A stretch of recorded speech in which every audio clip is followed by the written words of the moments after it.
জীবন গল্পের আজকের এই পর্বে এক অদ্ভুত রকমের প্রেমের গল্প আপনাদের সামনে উপস্থাপন হবে। প্রতিটা গল্পই আসলে আমাদেরকে একটা জিনিসের শিক্ষা দেয়, জীবন অনেক বেশি নাটকের চেয়ে নাটকীয়। কে রয়েছেন আমার সঙ্গে শুরুতে একটু পরিচিত হই, তারপর মাঝখানে অনুষ্ঠানের যে ইনিশিয়ালসগুলো রয়েছে, অনুষ্ঠানের যে প্রয়োজনীয় বিষয়গুলো রয়েছে সেগুলো নিয়ে আমরা কথা বলবো। জি, আপনার নাম, পরিচয়? আমার নাম রিয়ান আহমেদ জসিম। আমার দেশের বাড়ি চাঁদপুরে হ্যামচরে। তো আমি ছোটবেলা থেকে বড় হয়েছি গাজীপুরে। গাজীপুরে বড় হয়েছেন, আচ্ছা, ওকে। জীবন গল্প অনুষ্ঠানটা আপনি শোনেন নিশ্চয়ই, নইলে তো আপনি এখানে বলতে। অনেক জীবন গল্প অনুষ্ঠানও আমার লাইফে কিছুটা প্রভাব ফেলছে শোনার বিষয় নিয়ে। কি ধরনের নেগেটিভ কোনো প্রভাব ফেলছে? নেগেটিভ প্রভাব ফেলতে, যেমন আমি কখনো সরাসরি লাইভ শোগুলো শুনি না, আমি ইউটিউব থেকে সবসময় শুনি এবং ইউটিউব থেকে? দিনে 4 থেকে 5টা গল্প শোনারও আমার আছে। মানে একটা না? একটা না, এমনকি আমি এটার জন্য মানে মাথায় প্রচণ্ড ঘুরাইতো, তারপর কান ব্যথা করতো। তার পরবর্তীতে আমি বক্স কিনা ব্লুটুথ সিস্টেম মোবাইল থেকে এভাবে শুনছি, কিন্তু এটা নিয়েও আমার একটা প্রভাব। আমি সারাদিন এগুলো নিয়ে মানে খুব ভালো লাগে আর কি। আর আপনি একাই শুনতেন নাকি আরো অনেক লোকজনকে শোনাতেন বা কেউ শুনতো? একাই শুনতাম, কিন্তু একটা গল্প বকা টকা দিয়েছে কখনো এইসব গল্প শোনার জন্য না, ফ্যামিলি থেকে? বকা দিব আমি তো দোকানে এমন একটা পজিশনে, আমাকে বকা দেওয়ার কারো একমাত্র মালিক ছাড়া কোনো ই নেই। তারপর দিত না? সবাই আর কি আমাকে নিয়ে একটু দুষ্টামি ফাজলামি করতো যে এগুলো শুনে কি লাভ। সারাদিন শুনতেন? সারাদিন। ওকে, ইউটিউবের কথা যেহেতু আসলো, প্রিয় শ্রোতা, আমাদের ঢাকা এফএমের ইউটিউব চ্যানেল আছে জীবন গল্প এবং সিক্রেটস অনুষ্ঠানের। আপনারা ওখান থেকে আমাদের পুরো অনুষ্ঠানগুলো ডাউনলোড করতে পারবেন, যাবতীয় অনুষ্ঠান মানে এখন পর্যন্ত যতগুলো এপিসোড হয়েছে সেগুলো ডাউনলোড করতে পারবেন, শুনতে পারবেন ওখান থেকে। আমাদের ইউটিউবের চ্যানেলটা জানা আছে আপনার? www.youtube.com/dfm904। হ্যাঁ, www.youtube.com/dfm904। ওখানে গিয়ে অবশ্যই আপনারা সাবস্ক্রাইব বাটনে ক্লিক করবেন এবং নোটিফিকেশনটা অন করে দেবেন, তাহলে নতুন পর্ব ওখানে আপলোড করার সঙ্গে সঙ্গে আপনার মোবাইলে নোটিফিকেশন চলে যাবে এবং আপনি সবার আগেই শুনতে পারবেন ওখান থেকে, যদি আপনার নোটিফিকেশন অন করা থাকে। তো কি যেন নামটা বলছিলেন? জসিম। জি আচ্ছা, তো জসিম, যেহেতু আপনি জীবন গল্প শোনেন, আপনি নিশ্চয়ই জানেন কিভাবে এখানে জীবন গল্প বলতে হয়। বলুন, শুরু তার করুন। আগে আমি একটু প্লাস করে নিই জি। যে জীবন গল্প আসলে 3টা গল্প আমার জীবনে এখনো আমার মনে আছে, যে আমি তো শুনি। আচ্ছা। একটা গাজীপুরের যেহেতু যে ক্যান্সার এফেক্ট লাভ স্টোরি, জি। ইমন তীব্রতা গল্পটা আমি শুনে অনেক মানে চোখের জল পড়ছে অনেক। তারপরে এই গল্পটা শুনে আমি মনে করেন অনেক লোকের এটার প্রতি আরও আগ্রহ বাড়াইছি। আচ্ছা। আর হাসছি আপনার এই নতুন স্টেশনে রিক্তা নামের একটা মেয়ের গল্প ছিল, ওই যে উনি বোর্ডে শালিরে ব্ল্যাকমেল করে আর কি করছে। আচ্ছা। তখন আপনি ওনার বকাঝকা করতেছিলেন যে আমি ওর পাইলে হাড়গোড় ভাঙা দিতাম, ঠ্যাং ভাঙা ও দিতাম। আচ্ছা আচ্ছা, ফাইন। কিছুদিন আগে এসেছিল। তখন আমি রাত্রে মানে কাজ করতেছি। ভেরি ভেরি স্যাড স্টোরি এবং এটা খুব দুঃখজনক। আমি খুব মানে আমার এই যে লাইফে লাস্টে এই ট্রেজেডিটা ঘটার পর আমি কখনো হাসিনি, মানে ওই গল্পটা শুনে খুব হাসছিলাম। কিন্তু গল্পটা খুব প্যাথেটিক। হ্যাঁ। খুবই, এবং আমি সত্যি সত্যি পেলে হাড়গোড় ভেঙে দিতাম, এরকম একটা অনুভূতি হ্যাঁ, হয়েছিল। এরকম বলছিলেন। আচ্ছা। তো তারপরে আরেকটা গল্প যেটাকে আমাকে নাড়া দিয়েছে এবং রাত 2টা বাজে আমি সাহায্য করতে বাধ্য হয়েছি, সেটা হলো রুবানা হক প্রিয়ঙ্কার আম্মু। আচ্ছা। মনে আছে? উনি তখন রাত 2টা বাজেই আমি বিকেশে আমার সাধ্য মতো 500টা টাকা ওনাকে আমি সাথে সাথে। কোথায় ছিল এই গল্পটা? অন্য রেডিও স্টেশনের? আগে রেডিও আগে স্টেশন? Radio station Rubana. মেয়েটা কি ছিল? মেয়েটা কি কোনো গল্পটা কি ছিল? মেয়েটা ছিল ওই লোকা ওই যে ওনার বড় ভদ্রলোক ফ্যামিলির মেয়ে আর কি। হ্যাঁ। তো ওনার যে জোর করে এলাকার একজন বড় বিয়ে করছিল, তো ওনার যে বাচ্চা একবার করে অনেকবার 7-8বার বাচ্চা নষ্ট হয়েছে। লাস্টের বাচ্চাটুকু মেশিনে বাইর করতে গিয়া ভাঙ্গা গেছে, তারপরে বাইরে থেকে চিকিৎসা করে আনছে। একটা মেয়ে আসছিল প্রিয়ঙ্কার নাম। ও আচ্ছা, প্রতিবন্ধী মেয়েটা। হ্যাঁ, ভিডিও আপলোড করছিলেন। ওই ভিডিও দেখার পর তো আমার কাছে টাকা ছিল, কিন্তু এমন একজনের টাকাটা আমার ছোট ভাইয়ের পরীক্ষার ফিস। তো মানে আমার মনটা এত হয়েছিল, তখন আমি ওখান থেকে 500 টাকা দিয়ে দিছি আর কি। একটা কথা বলি প্রিয় শ্রোতা, আসলে এগুলো না আমি কখনো বলতে চাইনি আমার এই অনুষ্ঠানে, মানে কখনোই বলি না, ভালো লাগে না বলতে আসলে, কারণ নিজের ঢোল নিজে পেটানো হয় এবং এতে আসলে কষ্টই হয় এক ধরনের।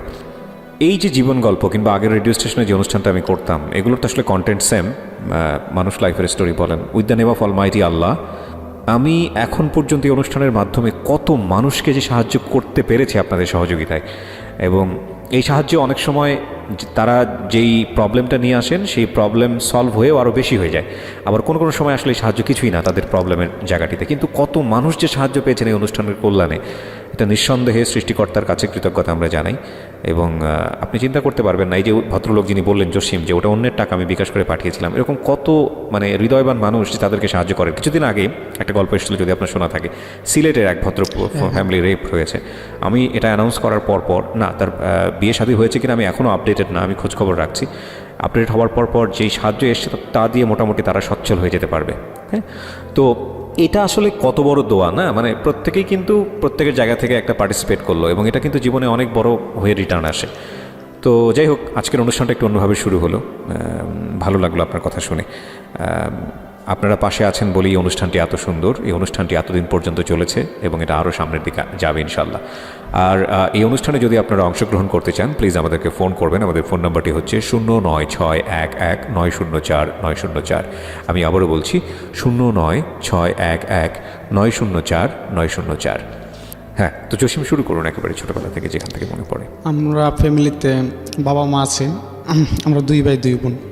তো ছোটোবেলা আমার যতটুকু মনে আছে, আমি 1 থেকে 3 পর্যন্ত ব্র্যাক স্কুলে লেখাপড়া করছি, গ্রাম অঞ্চলে যে ব্র্যাক। বাবা কি করতেন? আমার বাবা কৃষিকাজ করতে, আর আমাদের রিভার কান্ট্রি এলাকা, তো ওখানে আপনার মাছ ধরা হয়। আচ্ছা, তো মাছও ধরতেন? 6 মাস মাছ ধরতেন, 6 মাস উপরে কৃষিকাজ করতেন। আচ্ছা, ওকে, ঠিক আছে। তো লেখাপড়া একটু ভালোই ছিলাম। 3 থেকে ওখান থেকে 4-এ ওঠার পর 4-এ 5-এ প্রাইমারি স্কুলে কাটাইছি। তো আমার কি আবার একটা কি, আমি পড়া একবার দেখলেই মানে মুখস্থ হয়ে যায়। আচ্ছা, তো এদিক থেকে আমাদের প্রধান শিক্ষকের সাপোর্ট পাইতাম আর কি। উনি আমারে খুব অন্য চোখে দেখতেন। 4-এ যখন বার্ষিক পরীক্ষা দিলাম, তো আমরা যখন 3-4 জন একসাথে স্কুলে যাই, তো পরীক্ষার সময় দেখলাম যে ওরা আমার যা দেখা লাগছে আর কি করছে। কিন্তু তখন আমি পরীক্ষা দিয়ে ঢাকা যাই বেড়াইতে যাওয়ার পর আয়সা শুনি ওরা সবাই পাস করছে, আমি ফেল গেছি। তো আমি খুব কান্নাকাটি যে না, এটা কিভাবে সম্ভব, যে আপনার দেখে লিখে পাস করে ফেললো আর আপনি ফেল করে ফেললেন। পরের বাদে আমি খুব কান্নাকাটি, আমি লেখাপড়া করবো না সে। তো মা বলতেছে আগে স্কুলে যাও, স্কুলে যা দেখো যে কি হয়েছে। পরে স্কুলে যা দেখি যে না, আমি ফেল করি নাই, আমি পাসই করছি। এটা একটা গুজব ছিল। আচ্ছা, 6-এ যখন ভর্তি হই, 6-এ ভর্তি হলে আমার তো আর লেখাপড়ার মন বসে না, মানে বাড়ির পাশে স্কুল, ভালো লাগে না। এই তো এলাকায় ঘোরাঘুরি করি করি এরকম নিয়া। তো আমাদের আবার একটা ইসলামিক স্যার ছিল, তো উনি নামাজ না পড়লে সবাই মারতো আর কি। তো আমি ওই দিন নামাজ না পড়ে মিথ্যা কথা বলছি যে হ্যাঁ স্যার আমি পড়ছি। তো পিছন থেকে আমার ফুয়াতো ভাই ছিল রাজা, ও বলতেছে যে না স্যার ও পড়েনি। তো স্যার আমার মারলো, মারার পর আমি বললাম যে আমি আর স্কুলে যাবো না। তারপরে মা বলতেছে তো স্কুলে যখন যাবি না, তাহলে আমাদের কাজ করেই খাওয়া, তোর বসায় তো আর আমি খাওয়াবো না, তোর বাপে গালাগালি করে এই করে। তখন আমার ফুয়াতো ভাই থাকে ধানমন্ডি জিগাতলা, ওনার সাথে যোগাযোগ কইরা তো এখানে পাঠাইলো। বয়স কত ওই সময়টাতে আপনার? ওই সময় আমার 11 কি বা 12 হবে। আচ্ছা, তো ঢাকা শহরে আসলেন কাজের জন্য? হ্যাঁ, লেখাপড়া ছেড়ে দিলেন? লেখাপড়া ছেড়ে দিয়েছি। কাজ কি ছিল আপনার? কোথায় আসলেন? বাড়ি থেকে আসার পর যেখানে চাকরি নিয়েছি, ওনার এত ভালো লোক যে আমারে, ওনার কোনো ছোট ভাইটাই কিছু নাই, ওনার আব্বা আম্মা আর ওনার 2 ভাই, এক ভাই বিয়ে করছে আর আমি যা চাকরি উনি বিয়ে করেন না। তো ওনাদের সাথে ফ্যামিলি, জয়েন্ট ফ্যামিলির মতো একবার থাকতেছি। ওনারা আমার কখনো বাড়িতে মেহমান আসলে যদি জিজ্ঞাসা করছে যে উনি ওকে, বা এসে বলছে যে আমার ছোট ছেলে, কোনো সময় বলে না যে ও আমাদের দোকানে কাজ করে বা ওরকম কি, একবারে। কিন্তু ওনার আদর ভালোবাসা পায়, আমি আর বাড়িতে যাই না। বছর পর 1 বছরে একবার বাড়িতে যাই আর কি। এইভাবে ওখানে। কোথায়? এটা ঢাকাতে? এটা গাজীপুরে। ওকে, গাজীপুর। তো আমাদের দোকানে একটা কাস্টমার ছিল যে উনি রং মিস্ত্রি, ওনার সাথে আমার খুব ভালো পরিচয়। উনি আমার বাইকনা বলে ডাকতো। তারপরে ওনার মামা বলে ডাকতাম। তো একদিন এখানে প্রায় 5 বছর চলে গেছে দোকানদারি করতেছি এরকম। জি। তো একদিন ভাইয়ের সাথে 1 কথা 2 কথা এরকম নিয়ে, মানে যে আমি বলতেছি আমি আর চাকরি করবো না, যে আমি চলে যাবো। পরের বাবির বাড়িতে যা বাবিরে বলছি, ভাইয়া বাবিরে ধরছে যে ও চলে যাইতে চায়, ও গেলে আমি কীভাবে দোকান চালামো বা এরকম। আর আমি চলে যাওয়াটা বড় বিষয় না, যে আমি যে হয়তো কাজ করে চলে গেলাম, করলাম না, টাকা দিল না, কিন্তু ওরকম বিষয় না। কিন্তু আমি তাদের ফ্যামিলির সাথে এবার এরকমভাবে জড়ায় আছি যে আমার যাওয়াটা ওনারা মাইনে নিতে পারতেছে না। ওখানে আমি কিছুদিন মানে চাকরিটা ছেড়ে দেওয়ার পর আমার দুলাভাই তো কিছুদিন এভাবে বেকার ঘুরি। কিন্তু দুলাভাই পরবর্তীতে 50,000 টাকা দিয়ে আমার একটা চাকরি নিয়ে দেয়, যে মাল্টিপারপাস কোম্পানি, যেটা আর কি ফিল্ডে টাকা ছাড়ে বা গ্রাহক থেকে টাকা উঠায় ওরকম। তো আমার দুলাভাই 50,000 টাকা দিয়ে আমার ওই চাকরিটা নিয়ে দেয়। চাকরিটা নিয়ে দেওয়ার পর তো এখন ওই আগের মালিকে বলতেছে যে ওই চাকরির ডিউটি একবারে সীমিত। তো আগের মালিক বলতেছে যে তুমি এইটার পাশাপাশি তুমি আমার একটু সময় দাও, তো আমার ব্যবসাটা চলবো, এরকমই করবো। তখন আমি বলতেছি যে আচ্ছা ঠিক আছে, অসুবিধা নেই, আমি দিব। তো ওই চাকরিতে যাওয়ার পর যে আমার মানে এলাকায় যে পরিচিত, আমার আগে থেকে প্রায় 10 বছর ওখানে আছি, এলাকায় যে পরিচিত, এই পরিচিত কাজে লাগায় মানে কি ওই চাকরির মধ্যে 3 জন আমরা ফিল্ড অফিসার ছিলাম। তো ওখানের মধ্যে সেরাটা আমি হই আর কি। সেটা আমি যেমন আমি গ্রাহক থেকে সঞ্চয় উত্তোলন করাটা বা বিনিয়োগ জিনিসটা, এটা সবচেয়ে বেশি ফার্স্টে ছিলাম আমি। তো এটা তারপর ওই মালিক আমার মানে একটু আদর যত্ন ভালোই করতো। তারপরে একদিন ওই যে যে মামা বললাম ওনার সাথে ভালো সম্পর্ক, উনি বলতেছে যে আমার সাথে তোর একদিন বেড়াতে যাওয়া লাগবো। তো আমি বলতেছি কোথায়, বলতেছি যে সাভার। তো আমি বলতেছি কে, বলতেছে যে এরকম এরকম আমার দুইটা শালি আসছে, তো ওদেরকে আনতে যাবো, আমার বাসায় বেড়াতে আসবো, ঠিক আছে। তো বলতেছে যে পরে দোকানে বৈশা গল্প আড্ডা করতেছে। তো উনি আমার বলতেছে যে বাইক না, আমার একটা ফুফা শাশুড়ি আছে, ছোট সম্পর্কে ফুফা শাশুড়ি লাগে। তো তুমি ওই মেয়ের সাথে কথা বলো, মেয়েটা খুব সুন্দর, এমনি গরিব ভদ্র। আচ্ছা, আমি তো তোমার চিনি, আর মেয়ে তো আমার সম্পর্কে ফুফা শাশুড়ি লাগে। তো আমি বলতেছি আচ্ছা ঠিক আছে, তুমি নাম্বারটা দিও আমার। তো ওই মেয়ের নাম ছিল জিয়াসমিন। তো কত সালের ঘটনা এটা? এটা 2013 ফার্স্টে দেখতে। জি, যেখানটায় ছিলাম। তারপর মামা নাম্বারটা দেওয়ার পরে ওই মেয়ের সাথে আমি কথা বলি, প্রায় এক সপ্তাহ কথা বলি। বলার পর ওই মেয়েকে জিজ্ঞাসা করলাম যে তুমি লেখাপড়া করো, একবার পারিবারিক সমস্যার কারণে লেখাপড়া করি না, তো এরকম তুমি কোথায় আছো? যে আমি বর্তমানে মোহাম্মদপুর আছি। তো এই আর কি যাই এক সপ্তাহ আর কি, নতুন অবস্থায় যেরকম কথাবার্তা চলে ওরকম। তো মামা বলতেছে যে যে আমার ওই শালিরে আনতে যাবো, ও দুইজনের আনতে যাবো, তো আমার সাথে যাওয়া লাগবে। তো আমি যাওয়ার ইচ্ছা ছিল না। তো ওই দিন এক পর্যায়ে জোর করে নিয়ে গেছে, তো আমারে আর আমার যেটা তো ভাই জুয়েল, ওদের বাড়িতে। দুইজন সাবান। মেয়েটার নাম কি ছিল? ও যার সাথে কথা বলছি তার নাম ছিল জেসমিন। জেসমিন। আচ্ছা, তো কার বাড়িতে নিচ্ছে? মেয়েটার বাড়িতে তো না, মেয়েটার বাড়ি না, এটা হলো মামার ফুফা শাশুড়ি, ও ঢাকা আসছে, আবার মামার দুইটা শালি আসছে। আচ্ছা, শালি আসছে, ওরও মনে করেন ঢাকা আসছে সাভার। তো এই মেয়েটা আসছে মোহাম্মদপুর আর ওরা আসছে সাভার। তো দুজনেরই আনা হবে ওনার বাড়িতে আর কি। কার বাড়িতে? এটা মামার এটা বাড়িতে। মামার বাড়িতে। আচ্ছা, মানে জেসমিনকেও আনা হবে। জেসমিন তো আপনাকে ডেকেছে ও মামার বাড়িতে। তারপরে ওনার সাথে ওই দিন আমার যারা তবে জুয়েল আর আমাকে নিল আর কি। তো সাভার গেলাম, সাভার যাওয়ার পর বাসায় যাওয়ার পর দেখলাম যে ওনার দুইটা শালি। তো বলতেছে যে ঢোকার পর যে বলতেছে দুলাভাই কেমন আছেন, এসে বলতে ওরা জানতে পারি যে ওদের একটা নাম মুন্নি, আর বাসায় আরও লোকজন আছে। তো অনেক পরিচয় হইলাম, অনেক সবাই সবার সাথে পরিচয় হয়, খাওয়া দাওয়া সালামি করলাম। আসলে যে ওই দিন গেছি, যাওয়ার পর মানে ওদের দেখার পর এরকম একটা ফিল বা ওরকম কিছু, ওরকম মনের মধ্যে কোনো কিছু ছিল না, স্বাভাবিকভাবে যেভাবে চলাফেরা ওইভাবে করতেছি। পর আমরা গাজীপুরে আসলাম, গাজীপুরে আসার পর এখন বাসায় ওদের রায়কা টেকা, তো আমরা চলে আইছি। ওই দিন রাত 9টা বাজে গেছে আসার পর। চলে আসার পর এখন সকালবেলা দেখা করতে গেলাম, দেখা করতে যাওয়ার পর আসলে কি ওই যে এক জায়গায় কথাবার্তা বলতে বলতে যেরকমই হয়, ওই মেয়েটার সাথে একটু বেশি কথা বলা প্রয়োজন। কোন মেয়েটা? আর মুন্নিটা একটু মোটা কাটা ছিল, ওই ছিল। ওরা যেহেতু আমার মামার শালী, সেহেতু ওরা আমারও মামা বলে ডাকছে, ঠিক আছে। তো মামা বলে ডাকতেছে, তো ওরা বলতেছে যে মামা ঘুরতে যাবো, আমাদের ঘুরতে নিয়ে যাওয়া হবে, আপনাদের এলাকায় আসছি এরকম। তো আমি বলতেছি যে কোথায় যাইবা? তো দেখো ওরা আবার একটা মামার একটা শালা ছিল আলামিন, তো আলামিনে বলতেছে যে ওনারা বলি যে আমাদের যাতে ঘুরতে নিয়ে যায়। কোথায় এরকম স্পেস পাই না, যে আবার এলাকার কন্ডিশনও বেশি ভালো না, যে নিয়ে যদি কোনো অসুবিধা হয়। তো লাস্ট পর্যন্ত ওই যে আমার মাল্টিপারপাস অফিসে নিয়ে গেলাম ওদেরকে বিকালবেলা। জি। অফিসে নিয়ে গিয়ে তো ওখানে ভালো পরিবেশ আর কি থাকার মতো। তো ওখানে ওদের সবাই নিয়ে গেলাম। তো আমরা সবাই অফিসে যাওয়ার পর তো আমার অফিস স্টাফ সবাই আমার জন্য মানে অফিসটা ক্লিয়ার করে দিছে যে আমার গেস্ট আছে, তাদেরকে আমি আপ্যায়ন করবো, এই করবো। ফাস্টফুডের দোকান থেকে এরকম সব কিছু আনার পর আমরা সবাই একসাথে খাওয়া দাওয়া করতেছি। তো রিক্তা আমার পাশে বসছে, আমার যে বসার টেবিলটা ওইটার পাশে রিক্তা বসছে, আর ওই পাশে মুন্নি আলামিন জুয়েল বসছে। বসার এক পর্যায়ে সবাই দুষ্টামি করে খাইতেছে। তো থেকে বার্গারটা মানে মাটিতে পড়ে যায়, পড়ে যাওয়ার পর আমি উঠাইতে যাই, ও উঠাইতে যায়। এক পর্যায়ে মানে ওর চুলগুলো আমার এখানে লাগে আর কি, চোখে মুখে লাগে। আসলে ওই অনুভূতিটাই আমার জীবনে কাল হয়ে দাঁড়াইছে, ঠিক আছে। তখন ওরে মানে আমার খুব একটা এরকম যে ভালো লাগে আর কি, এরকম একটা লাগে। তো ওরে যাইতে যাইতে পাশে পাশে অনেক বলি যে তোমার না আমার খুব ভালো লাগে এসে। পরে ও কোনো পাত্তা দেন এরকম করে না, যে বাপে দুষ্টামি করে বলি করি। তো বাসায় যাওয়ার পর ওরে আমি বলি দেখো তুমি তো আমার মামা ডাকছো, তো এরকমটা আমাদের তো কোনো সম্পর্ক আগে থেকে নাই, ঠিক আছে, কিন্তু তোমার আমার খুব ভালো লাগে, চলো না আমরা সম্পর্কটা পাল্টাই, ঠিক আছে, আমি তোমার সাথে সম্পর্ক। পরেও আমার ইডিয়েট বলে একটা বকা দেয়, বকা দেয় মতন আমি রাগ করে ওখান থেকে চলে আসি। চলে আসার পর দেখে আমার নাম্বারে অনেকগুলো ফোন দেয়, আমি ফোন ধরি না। পরে একটা মেসেজ আসে যেখানে লেখা ছিল আই এম সরি, আসলে আমি এই কথা বলতে চাইনি। পরের বাদে আমি ফোনটা রিসিভ করি, বলতেছি যা সরি যখন বলছো তাহলে সমস্যা নেই, আমি কথা বলি। বলতেছি যে আপনি আসবেন না এখন? আমি বলতেছি না, এখন অনেক রাত হয়ে গেছে, কালকে সকালবেলা আবার আসবো। পরে সকালবেলা যায় দেখা করি মানে আমি একটু পাশ কাটাই চলি আর কি, যেহেতু আমার একটা বকা দিছে। ইডিয়েট মনের মধ্যে একটা জিদও কাজ করতেছে যে আমি ওর সাথে প্রেম করবো এরকম। আর এদিক দিয়ে মামা বলতেছে, মামার ফুফা শাশুড়ি যে ইয়াসমিনের কথা, ঠিক আছে। তো আমি জাসমিনের কথা বাদই দিয়ে দিছি যে আমি ওর সাথে আর কথা বলবো না, আমি ওর সাথে কথা বলবো।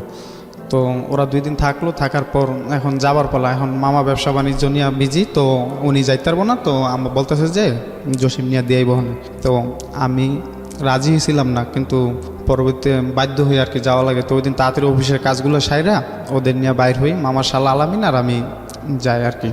তো যাইতে যাইতে আমি এইটুকুই বলি যে যাইতে পারি, বাসে উঠে বলি কি যাইতে পারি এক শর্তে, যে আমার সাথে সম্পর্ক করতে হবে, রাজি হইতে হবে। কোনোদিনও সম্ভব না। পরে আমি বলতেছি কে সম্ভব না, তুমি কেন করবো না, ঠিক আছে করতে হইব, ঠিক আছে, নয়তো আমি নাইমা যাবো বাস থেকে, তখন একা একা যাইতে পারবো না। তখন বলতেছে আগে আপনি যান, আপনি আমরা দাওয়াত দিলাম, আমাদের দেশের বাড়িতে যান, আমাদের বাড়িঘর দেখেন, আমাদের অ্যাবিলিটি দেখেন, তারপরে আপনি আমি কিছু দেখা লাগবো না, আমি তো তোমারও দেখছি, তো ওইটাই হইব। পরে বলতেছে যে আচ্ছা ঠিক আছে অসুবিধা নেই। পরবর্তীতে আমি ওই যে চান্দুরা পর্যন্ত যাওয়ার পর্যন্ত ওর টাইম দিয়েছিলাম যে এর মধ্যে তোমার রাজি হইতে হইব, নয়তো কিন্তু আমি বাস থেকে নেমে যাবো, পরবর্তী একা যাইতে পারবো না। পরবর্তীতে ও এমনিতেই বলে যে হ্যাঁ অসুবিধা নেই, আপনি কথা বললেন। তারপরে আমি বাসায় দাঁড়ান, আপনি মেয়েটাকে নিয়ে কোথাও পৌঁছে দিচ্ছেন? হ্যাঁ, শুধু মেয়েটাকে নিয়ে? মেয়েটা ওর যে ওরা 2 বোন আর আলামিন আর আমি, মানে আমরা 4 জন টোটালি। টোটাল 4 জন যাচ্ছেন। তো জেসমিনের মধ্যে আর আসলো না? না, জেসমিনের মধ্যে আর আসলো না। Okay fine. পরবর্তীতে ও বাসায় যা পৌঁছানোর পর ওরা আমাদের জন্য আপ্যায়নের ব্যবস্থা করতেছে। তো এর ফাঁকে আমি ওরা বলতেছি এটি সময় খুব কম, আমি কিন্তু চলে যাবো, তো আমার তোমার যে কোনো একটা কিছু বলতে হবে। হয়তো হ্যাঁ, হয়তো না, ও কিছুই বলে না। তারপরে আমি বলি দেখো আমার যে কোনো একটা জিনিস জানাও। ও তারপরে ও শুধু একটা কথা বলে আগে আপনি আমাদের বাড়িতে যান, তারপরে দেখা যাক, আপনার দাওয়াত দিলাম, আপনি আমাদের বাড়িতে যান। তারপরে আমি বলতেছি যে তোমার কাছ থেকে একটা কিছু স্মৃতি আমার দিয়ে যাও, যাতে আমি এটা রাখি। আর তোমার কাছে একটা রিকোয়েস্ট, আজ থেকে 7 দিন পর্যন্ত তুমি আমার সাথে কথা বলবে, এতে আমাদের সাথে যত ঝগড়াঝাটি যাই হোক, কিন্তু তুমি আমার সাথে কথা বলা বাদ দিবে না। এই 7 দিন পর রেজাল্টটা আমারটা আমি নিব, হ্যাঁ? তো ও বলতে চাইছে ঠিক আছে, ও আদা করলো, প্রমিস করলো। তারপরে ওর হাতে দেখে আংটি, তো আমি একটা আংটি নিয়ে নিলাম, বললাম যে আমার এই আংটিটা তোমার আংটিটা আমি রেখে দিলাম, এটা তোমার স্মৃতি হিসাবে আমার কাছে থাকবে। তো মুন্নি বলতেছে যে দেখেন আংটির প্রেম কিন্তু থাকে না, আংটির প্রেম কিন্তু ভাঙা যায়, আমাদের এরকম বান্ধবীদের অনেক আংটি নিয়ে প্রেম হয়েছিল, তো এগুলো কিন্তু থাকে না। তো আমি বলছি এগুলো আমি বিশ্বাস করি না, ঠিক আছে। তো ওখান থেকে বাইরে আসার পর, না ওখান থেকে বাইরে নেই, মানে খাওয়া দাওয়া চলতেছে এই চলতেছে, কিন্তু ওর থেকে তারপর সত্যি কথাটা জানার জন্য মানে আমি ওরে এবার পাওয়া দিয়া চাপটা দিয়ে এক সাইডে নিয়ে বলতেছি যে তুমি তাড়াতাড়ি বলো যে কি বলবা, হ্যাঁ বলবা না বলবা। ও পরে ওর আপা চলে আসে আর কি। তো আপা চলে আসার পর দুজন সাইড কেটে যায়, সাইড কেটে যাওয়ার পর ওখান থেকে আয়সা পড়ার পর ওর সাথে ফোনে কন্টিনিউ যোগাযোগ হইতেছে, কিন্তু বা ওখান থেকে আর পর ও তো আমার অ্যালাউ করে না, মানে সব কিছু এরা চলে বা করে না। তারপর কথাবার্তা বলে, ও বলে আমিও বলে এক পর্যায়ে ওরা দেশে চলে যায়। দেশে চলে যায় না, আমি দেশে চলে যাই, মানে আমার জেরাতো বোনের একটা বিয়ে। তো ওই বিয়ে খেতে যাবো। তো আমি বলতেছি যে তুমি আমার সাথে কথা বললো, আমি দেশে যাই যেখানে যাই, তুমি আমার সাথে কথা বললো। তো এই কথাটা আবার মামা টের পাইছে যে আমি ওর সাথে এরকমই করি। তখন মামা তো আমারে মানে অন্যরকমভাবে শাসাইতেছে যে তোরে নিলাম ভালোর জন্য, এখন থেকে তুই করে বলি, তোরে দেখালাম একটা তুই করস আর একটা এরকম। তো আমি বলতেছি না, ওরে আমার ভালো লাগছে, আমি ওর সাথে করবো। পরে বলতেছে না, এটা কোনোদিনও সম্ভব না, আর এটার মধ্যে আমি রাজি না। তো তখন আমিও বুঝতে পারছি যে ওনারে জানলে তো হয়তো তো ওনারে লুকায় মানে ওর সাথে কথা বলি। তো দেশে যায় বিয়ে, চাস্তো বোনের বিয়ে খাওয়া আসার পর ওখানে একদিন থাকি, শুধু সকালে নামি, দুপুরবেলা বিয়ে খাই, বিকেলবেলা আবার চলে আসি। তো যাওয়ার টাইমে আমি আবার তোমার দেখতে ইচ্ছা করে, তো আমি তোমার দেখতে আসবো। তো বলতেছে আসেন, অসুবিধা নেই। ও ভাবতে পারেনি যে আমি যাবো, যে বললেই কি চলে আসে। তখন আমি বিয়ে খাই রাত্রেই চলে আসি, আমাদের তো লঞ্চে আসা লাগে, তো রাতকে লঞ্চে চলে আসার পর সকাল ভোরবেলা আমি ঢাকায় পৌঁছার পর ওদের এখানে যা ওরা ভোরবেলা ফোন দিতেছি যে আমি কিন্তু চলে আসি সত্যি। ও বলে যে আপনি বারবার এত ফোন দিয়েই করেন, কে বলছি না আসলে আসেন। তো ওর দুলাভাই আর আফা গার্মেন্টসে চাকরি করে, সকাল 8টা বাজে অফিসে বাইরে, তো 8টা পর্যন্ত ওই বৈলাপুর স্ট্যান্ডে আমি বৈশা থাকি সাবার। তো বৈশা থাকার পর ওনারা যখন দেখি বাইরে হয়ে গেছে বাসা থেকে, তখন আমি বাসায় যাই। বাসায় গিয়ে নক করার সাথে সাথে দরজা খুলে ও তো দেখে আমার অবাক, বলতেছে যে আপনি কি মানুষ না আর কিছু, যে আপনি সত্যি চলে আসলেন। পরে আমি বলতেছি দেখো আমি আমার ভালোবাসার জন্য সব কিছুই পারি, এটা আমার প্রথম পরীক্ষা। তখনও তো মেয়ে কথা দেয়নি আপনাকে যে আপনাকে লাভ করে? ওকে, তখনও কথা দেয়নি, ঠিক আছে। তখন ওরা দুজন হাসতে শেষ, বাবা এই কোন আজব লোকের পাল্লায় পড়লাম, ঠিক আছে, একটু বলাতেই চলে আসলো। আবার সকালবেলা যদি দুলাভাই আফা দেখে হলে তো আমি বলছি অসুবিধা নেই, আমি বাইরে দাঁড়াইছিলাম, ওনারা যাওয়ার পরেই আসছে। ঠিক আছে। তারপর ওরা আমার জিজ্ঞাসা করলাম তোমরা নাস্তা খাইছো, বলতেছে না। তখন আমি হোটেল থেকে 3 বক্স খিচুড়ি আনলাম, এনে সব একসাথে খাইলাম। ওরা বলতেছে যে আপনি ঘুমায় পরে বিকালবেলা জায়গায় দেবো না, দুপুরবেলা খাওয়া দাওয়া করে একবার বিকেলে যায় না। ওদেরই বাসায়? হ্যাঁ, ওর বোনের বাসায়, একটা ওর বোনের বাসায় ওরা বেড়াইতে আসছে, ওখানে ওরা বেড়াইতে আসছে। ওর বোন দুলাভাই তো গার্মেন্টসের জায়গা, আচ্ছা, তো বাসাটা খালি থাকে আর কি। আচ্ছা আচ্ছা, ওকে। তো আমি তো জানি যে লাঞ্চে ওনারা আসবে বাসায়, তো এই জন্য আমি আর বেশি লেট করি না। তো রিক্তা বলতেছে আপনার জন্য নাস্তা বানাবো, একটু গাজরের হালুয়া বানাই আমার খাওয়াটা বলে। আমি বল আমার ওদিন কাজ আছে, যে আমার আবার আইসা ওখানে কালেকশন করা লাগবে, দোকান লাগা লাগবে, তো আমারও একটু তাড়া ছিল। তো আমি ওখান থেকে চলে আসি। চলে আসার পর কথাবার্তা চলতেছে একটু মোবাইলে, হ্যাঁ সব কিছুই হ্যাঁ, কিন্তু সামনাসামনি গেলে একটু আনইজি ফিল করে। তো পরবর্তীতে কথা চলতেছে, এক পর্যায়ে এটা এমন পর্যায়ে জায়গা ও বেশি বিরক্তি বোধ করে। আমি সারাদিন কথা বলি ওর সাথে, তখন ও একটু ঝগড়াপাটি লাগলে ও ফোন করে বলে দুলাভাই ও আমার ডিস্টার্ব করে, এরকমই করে। আমি বলি না মামা, ও আমাকে আগে মিস কল দেয়। দুলাভাই বলতে হচ্ছে আপনার যে মামা সম্পর্কের মামা? হ্যাঁ। তো আমি বলি যে না, ও তো আমার ফোন দেয়, ও আমার এইটা বলছে কে এই সেই, ঠিক আছে, মানে এটা নিয়ে একটু একটু চলে আর কি, যে মিষ্টি মিষ্টি ঝগড়া যেটা আর কি। তো ওগুলো আপনার এই সম্পর্কের মামা কি বিষয়টা কিভাবে দেখতো? উনি তো কোনোদিন ভাবতেই, হ্যাঁ উনি ভাবছে যে একবার দেখা করাইছি দেশে, হয়তো মোবাইলে 2-1 দিন কথা বলার পরে বুঝতে হয়ে পেরেছি, যাবে, ঠিক আছে। তারপরে ওর সাথে কথাবার্তা চলে, ও বিচার দেয় আমিও বিচার দিই, এরকমই চলে। তো একদিন পারতেছি না আর, অনেকটা বেশি অহংকার দেখায়, পারতেছি না। তো আমি বলতেছি তুমি এতদিন যেই মানুষগুলা নিয়ে আমার সাথে কথা বলছো, যেমন তোমার কিছু বান্ধবী, ওগুলার আমার কথা শুনেছো না, ওগুলো সবাই নিয়ে আসো, তোমার জন্য একটা সারপ্রাইজ আছে। তো বলতেছে যে কখন? আমি বলতেছি দুপুরের দিকে ফোন দিও। তো ও সবাই ডাইকে নিচ্ছে। আমি বলছি তোমাকে একটা একটা ওয়াদা করতে হবে, যে আমি যতক্ষণ পর্যন্ত কথা না শেষ হইব ততক্ষণ পর্যন্ত তুমি ফোন কাটবা না, আর লাউড দিয়ে সবাইকে শুনাইবা। পরবর্তীতে ও বলতেছে আচ্ছা ঠিক আছে। আচ্ছা, এই লাউড দিয়ে যাওয়ার আগে আমি একটু বলি, এটা হচ্ছে মেয়েটা আপনার ফ্যামিলি সম্পর্কে তোমরা মোটামুটি জানলাম, ইকোনমিক স্ট্যাটাস কী ছিল আপনার মেয়েটার? ইকোনমিক স্ট্যাটাসটা কী ছিল, মানে অর্থনৈতিক সেম? বাবাও কৃষিকাজ করতো? ওকে, ঠিক আছে। তো লাউড দিয়ে শোনানো। হ্যাঁ, তো তার লাউড দিয়ে শোনানো, তো ওর যে বিরক্তিকর, ও আমাকে কোনো পাত্তাই দিত না, খুব অহংকার দেখাইতো। তখন আমি ইচ্ছারম বিশ্রী ভাষায় বকাবকি, তুই নিজেকে কি মনে করিস, আয়না কোনোদিন নিজের চেহারা দেখছিস? এই লাউড দিয়ে? হ্যাঁ, ওর পান্থপীর নিয়ে করছে। তো আয়না কখনো নিজের চেহারা দেখছিস? ঠিক আছে, তুই যেদিন আমার ইডিয়েট বলে বকা দিচ্ছস, সেদিনই আমি তোর পিছে লাগে আছি, ঠিক আছে, সেই করে এইভাবে করমু সেই করমু, ঠিক আছে, বেশি বিশ্রী না, এভাবে যা একটু রেশারেশি। তখন ও ফোনে আর কিছু বলে না, বলতেছি আর আপনি কি আর কিছু বলবেন? পরে আমি বলতেছি না, পরে রেখে দিই। পরে বিকালবেলা ওই আলামিন রে, ওর চাস্তো ভাইয়ের ফোন দিই। ফোন দেওয়ার পর জিজ্ঞাসা করি যে কিরে দেখছস? কয় হ্যাঁ। আমি কি কীরকম দেখা যায়? কয় মুখ চোখ কালা, পুরো একবারে গোমরা দেখা যায়, যে কি জানি হয়েছে, ঠিক আছে। পরে বলি যে আমি এরকম বলছি, এই হয়েছে। তো বলার পরে এখন তো আমার ভিতরে খুব জ্বলতাছে, যাই হ্যাঁ আমি কী করলাম, মেয়েটারে এতগুলো বকাবাজি করলাম, তো এখন তো ওর সাথে কথা না বললে আমারও ভালো লাগতেছে না। তো 1 সপ্তাহ তো কোনো কথাবার্তা কিছু বলিনি। 1 সপ্তাহ পর ফোন দিছি মতন, ও আমার বলতেছে কি আবার বকাবকি করেন। পরে আমি বলতেছি না দেখো, আমি কোনো দিন বকাবাজি তো এরকম কোনো মেয়েরে করিনি, আসলে তোমার যে জিদ কন্ট্রোল করতে না পারে আমি তোমার কাছে, তাই তোমার কাছে ক্ষমা চাওয়ার জন্য ফোন দিছি। তো বলতেছে যে না, আপনি আরও যদি মন চায় তো আরও বলেন, ঠিক আছে, আমি কি তুমি আমার ক্ষমা করে দাও, ঠিক আছে। আমি কোনো দিন, তো ওই দিন আমি খুব কান্নাকাটি করি ওর কাছে, যে আমি আসলে কোনো দিন কোনো মেয়ের এরকমই করিনি। তো বলতেছে যে আচ্ছা ঠিক আছে, আপনি রাত্রে ফোন দিন। পরবর্তীতে রাত্রে বাসায় যা ফোন দিই, ফোন দেওয়ার পর ওরে বলতেছে তুমি আমাকে ক্ষমা করে দাও, আমি কোনো দিন এরকমই করি নই, আসলে যা হয়ে গেছে, তুমি আমার সাথে কথা বলো বা না বলো এটা আমার কোনো না, কিন্তু তুমি আমার ক্ষমা করে দাও। তো বলতেছে ক্ষমা করতে পারি এক শর্তে। আমি বলতেছি কি শর্ত?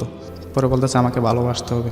তো আমি বলছি না, এটা কোনো দিনও সম্ভব না, তোমার যদি কোনো প্রতিশোধ নেওয়ার ইচ্ছা থাকে তাহলে তুমি অন্যভাবে নাও, আমি মাইনা নিন। পরে বলতেছে না, আমি আপনাকে এক শর্তেই ক্ষমা করতে পারি, সেটা লোক আমাকে ভালোবাসতে হবে। তখন আমি দুষ্টামি করে বলি যে হ্যাঁ আমি তোমারে ভালোবাসি। তখন ও আমারে বলে মনে আছে তুই আমার এরসব কথা বলছিলি, তোকে তো আমি ভালোবাসো, প্রশ্নই ওঠে না যে এরকম তুই কখনো এরকম আমার যোগ্য না, এরকম অনেক ধরনের, আমি যেরকম বলছি ও আমার এরকম বইলা যে বলছে এটা তোর প্রতিশোধ, ঠিক আছে। তারপরে আমি তো আবার মনের মধ্যে একটা লাগলো, না ও আমার এরকম বললো, ঠিক আছে আমি তোরে ছাড়বো না, এই সেই। পরবর্তীতে আমি ওই যে জিয়াসমিন মেয়েটা, ওই মেয়েটার নাম্বার তো আমার কাছে আছে, তো ওরও বাড়িতে গেছে, বাড়িতে যাওয়ার পর ওই জাসমিন মেয়েটারও ফোন দা বলি যে ও এরকম ওই মেয়েটা অলরেডি জানা ফেলায় যে ওর সাথে আমার এখন এটা চলতেছে। রিক্তার সাথে? হ্যাঁ, ওই মেয়েটার সাথে আর কথা বলতে বলি না, ও পাশ কাটতে যায় আমিও পাশ কাটতে যাই, মানে আমাদের মাঝে আর ওরকম আগে যে কথা বলছিলাম এক সপ্তাহ জেসমিনের সাথে, ওটা আর হয় না। তখন ওই মেয়েটার বললাম যে ও আমার সাথে এরকম এরকমই করছে, তুমি একটু ওরে বোঝাও না যে ও যাতে আমার সাথে সম্পর্কটা করে। পরে ও বলতেছে যে দেখি কি করা যায়। তখন আমি সারাদিন ফোন দিয়ে ওদের নাম্বারে ডিস্টার্ব করি। দুপুরবেলা একটা ফোন ওই জেসমিনের মোবাইল থেকে, আচ্ছা। জেসমিনের মোবাইল থেকে একটা ফোন। তো আমি বলতেছি কী ব্যাপারে ফোন দিছো কেন? বলতেছে যে আপনার জন্য একটা গুড নিউজ আছে। পরে আমি বলতেছি কি গুড নিউজ? পরে বলতেছে যে আপনার সাথে সম্পর্ক করব। তো আমি বলতেছি না, ও তো প্রতিশোধের নেশায় জৈলাপুরা রয়েছে, তো ও তো প্রতিশোধই নেব নিক, আমার ওর সাথে সম্পর্ক করার দরকার নেই, ও সম্পর্ক মানে বোঝে না। বলতেছে না, সিরিয়াসলি বলতেছে ও আপনার সাথে সম্পর্ক করব। কে বলছে এটা? এটা জেসমিন জেসমিন বলতেছে। বলছে। জেসমিনের সাথে সম্পর্কটা কি ছিল? ওরা ফুফু বাস্তি। ফুফু বাস্তি, আচ্ছা। তারপরে বলছে মতন আমি বলছি যে ওকে দাও ফোনটা। পরে দিছে ও। আমি বলতেছি কি ব্যাপার, তুমি আমার ফোন দিছো কেন? বলতেছে যে কেন ফোন দিছি জানেন না? পরে আমি বলতেছি তোমার সাথে আমার কিসের সম্পর্ক? কয় আপনি জানেন না কিসের সম্পর্ক? পরে আমি বলছি বলো কিসের সম্পর্ক? ভালোবাসার সম্পর্ক। আমি কি ভালোবাসা কি জিনিস তুমি বুঝো? পরে বলতেছে আমি বুঝি না, আপনি আমার শিখাইবেন, আমি শিখি, এখন থেকে আপনার সাথে আমি সম্পর্ক করবো। তো যাই হোক, ওদিনকে তো খুব খুশি আমি যে ওরকমই বলছে। তারপরের থেকে কথা কন্টিনিউ চলতেই আছে, মানে দিনের পর দিন এরকম কথা চলতেছে। তো ও বলতেছে যে আমার মা ঢাকা আসবে বেড়াতে, তো যদি পারেন মার সাথে দেখা করেন। আচ্ছা। প্রথম মানে ওর সাথে তো প্রেমেরই তো মানে খুব ভালো লাগতেছে, কাজগুলো সুন্দর মতো করতেছি, মানে দিনগুলো খুব সুন্দর কাটতে যায়। ওকে। তখন ওর মা ঢাকা আসবে, ওর মার সাথে দেখা করতে বলে। তখন ওর মার সাথে আমি দেখা, ওর মা ওর আপার বাসায় আসার পর আমি যাই, আমার একটা ফ্রেন্ড আছে ওরলি, আর ওই জুয়েলারি নিয়ে যায়। তো নিয়ে যাওয়ার পর আসলে সত্যি কথা বলতে কি, মানে একটা শ্বশুরবাড়ির মানুষ যেরকমভাবে যায় আমি ওরকমভাবেই কইরা গেছি। তারপরে উনিও মনে করেন যে আমার অ্যাকসেপ্ট করছে। অ্যাকসেপ্ট করার পর কথাবার্তা হলো। তো উনি বলতেছে যে তুমি আমার মেয়ের সাথে সম্পর্ক করো, যদি কখনো আমার মেয়ের ভালো লাগে বিয়ে করতে চাও তাহলে তোমার গার্জিয়ান আনা লাগবে। আচ্ছা। তখন আমি বলতেছি যে আচ্ছা ঠিক আছে, সেটা আমার ফ্যামিলির ম্যানেজ করে আমি আনতে পারবো। পরবর্তীতে উনি বলছে মেয়ে কিন্তু কখনো তোমার হাতে একা তুলে দেবো না, আর একা যাবে না। পরবর্তীতে আমি বলছি ঠিক আছে। তো ওখান থেকে ওই দিন কথাবার্তা বলে চলে, মানে ওর ফ্যামিলির সঙ্গেও আপনার কথাবার্তা হয়ে গেল? হ্যাঁ। আচ্ছা। অলরেডি কথাবার্তা হয়ে গেছে। তারপরে ওর মা এরকম আশ্বাস দেওয়ার পর আমি ওখান থেকে আসার পর ওদের ফ্যামিলি সবার সাথে কথা হয়, ওর সাথেও কথাবার্তা হওয়ার এক পর্যায়ে কিছুদিন পর ও আবার ঢাকা আসবে। জি। ও আবার ঢাকা আসবে বোনের বাসায়। ওর বোনের বাসায় আসার পর আমার সাথে দেখা করার ডেট হয় যে আমি ওখানে দেখা করতে যাব। তো ওর যাওয়ার আগে ওর বোনের অনুমতি নিয়ে নিই যে আপা আমি কিন্তু আসতেছি আপনার বাসায়, ওর সাথে দেখা হবে। তো ওর বোন আমাকে একটা স্পেস দেয় যে জসিম তুমি আসার পর সকাল 8টার পর বাসায় ঢোকবা, যাতে তোমার দুলাভাই না দেখে। আর আমরা তো পড়ে যাই, পরে 12টা বাজে লাঞ্চে যখন আমরা আসি তুমি বাসা থেকে বাইরে হয়ে যাবা, বাইরে হয়ে যাওয়ার পর আবার 2টার পর ঢুকো, তারপরে সারাদিন ওর সাথে কথাবার্তা বললে পরে চলে যাও। আচ্ছা।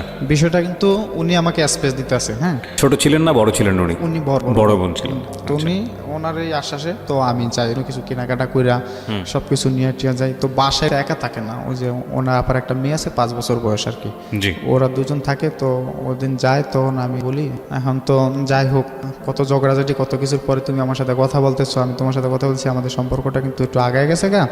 তো তখন ও হঠাৎ করে বলতেছে যে দেখেন সম্পর্কটা আগে, কিন্তু এখনও কিন্তু সম্পর্ক নিয়ে আমি কিন্তু শিওর কিছু বলতে পারতেছি না। বলতে পারছি না মানে কি আপনার জায়গা থেকে বলতে পারছেন না নাকি ওর জায়গা থেকে? ওর জায়গা থেকেও বলতে পারতেছে না। তো আমি বলতেছি কেন? কখনো আপনার আমার ভালো লাগে, কখনো ভালো লাগে না। তখন আমি বলতেছি কেন তোমার কোনো সমস্যা হবে তুমি বলো। কয় না আমার কোনো সমস্যা মেয়ের নেই। বয়সটা কত ছিল এই সময়টাতে?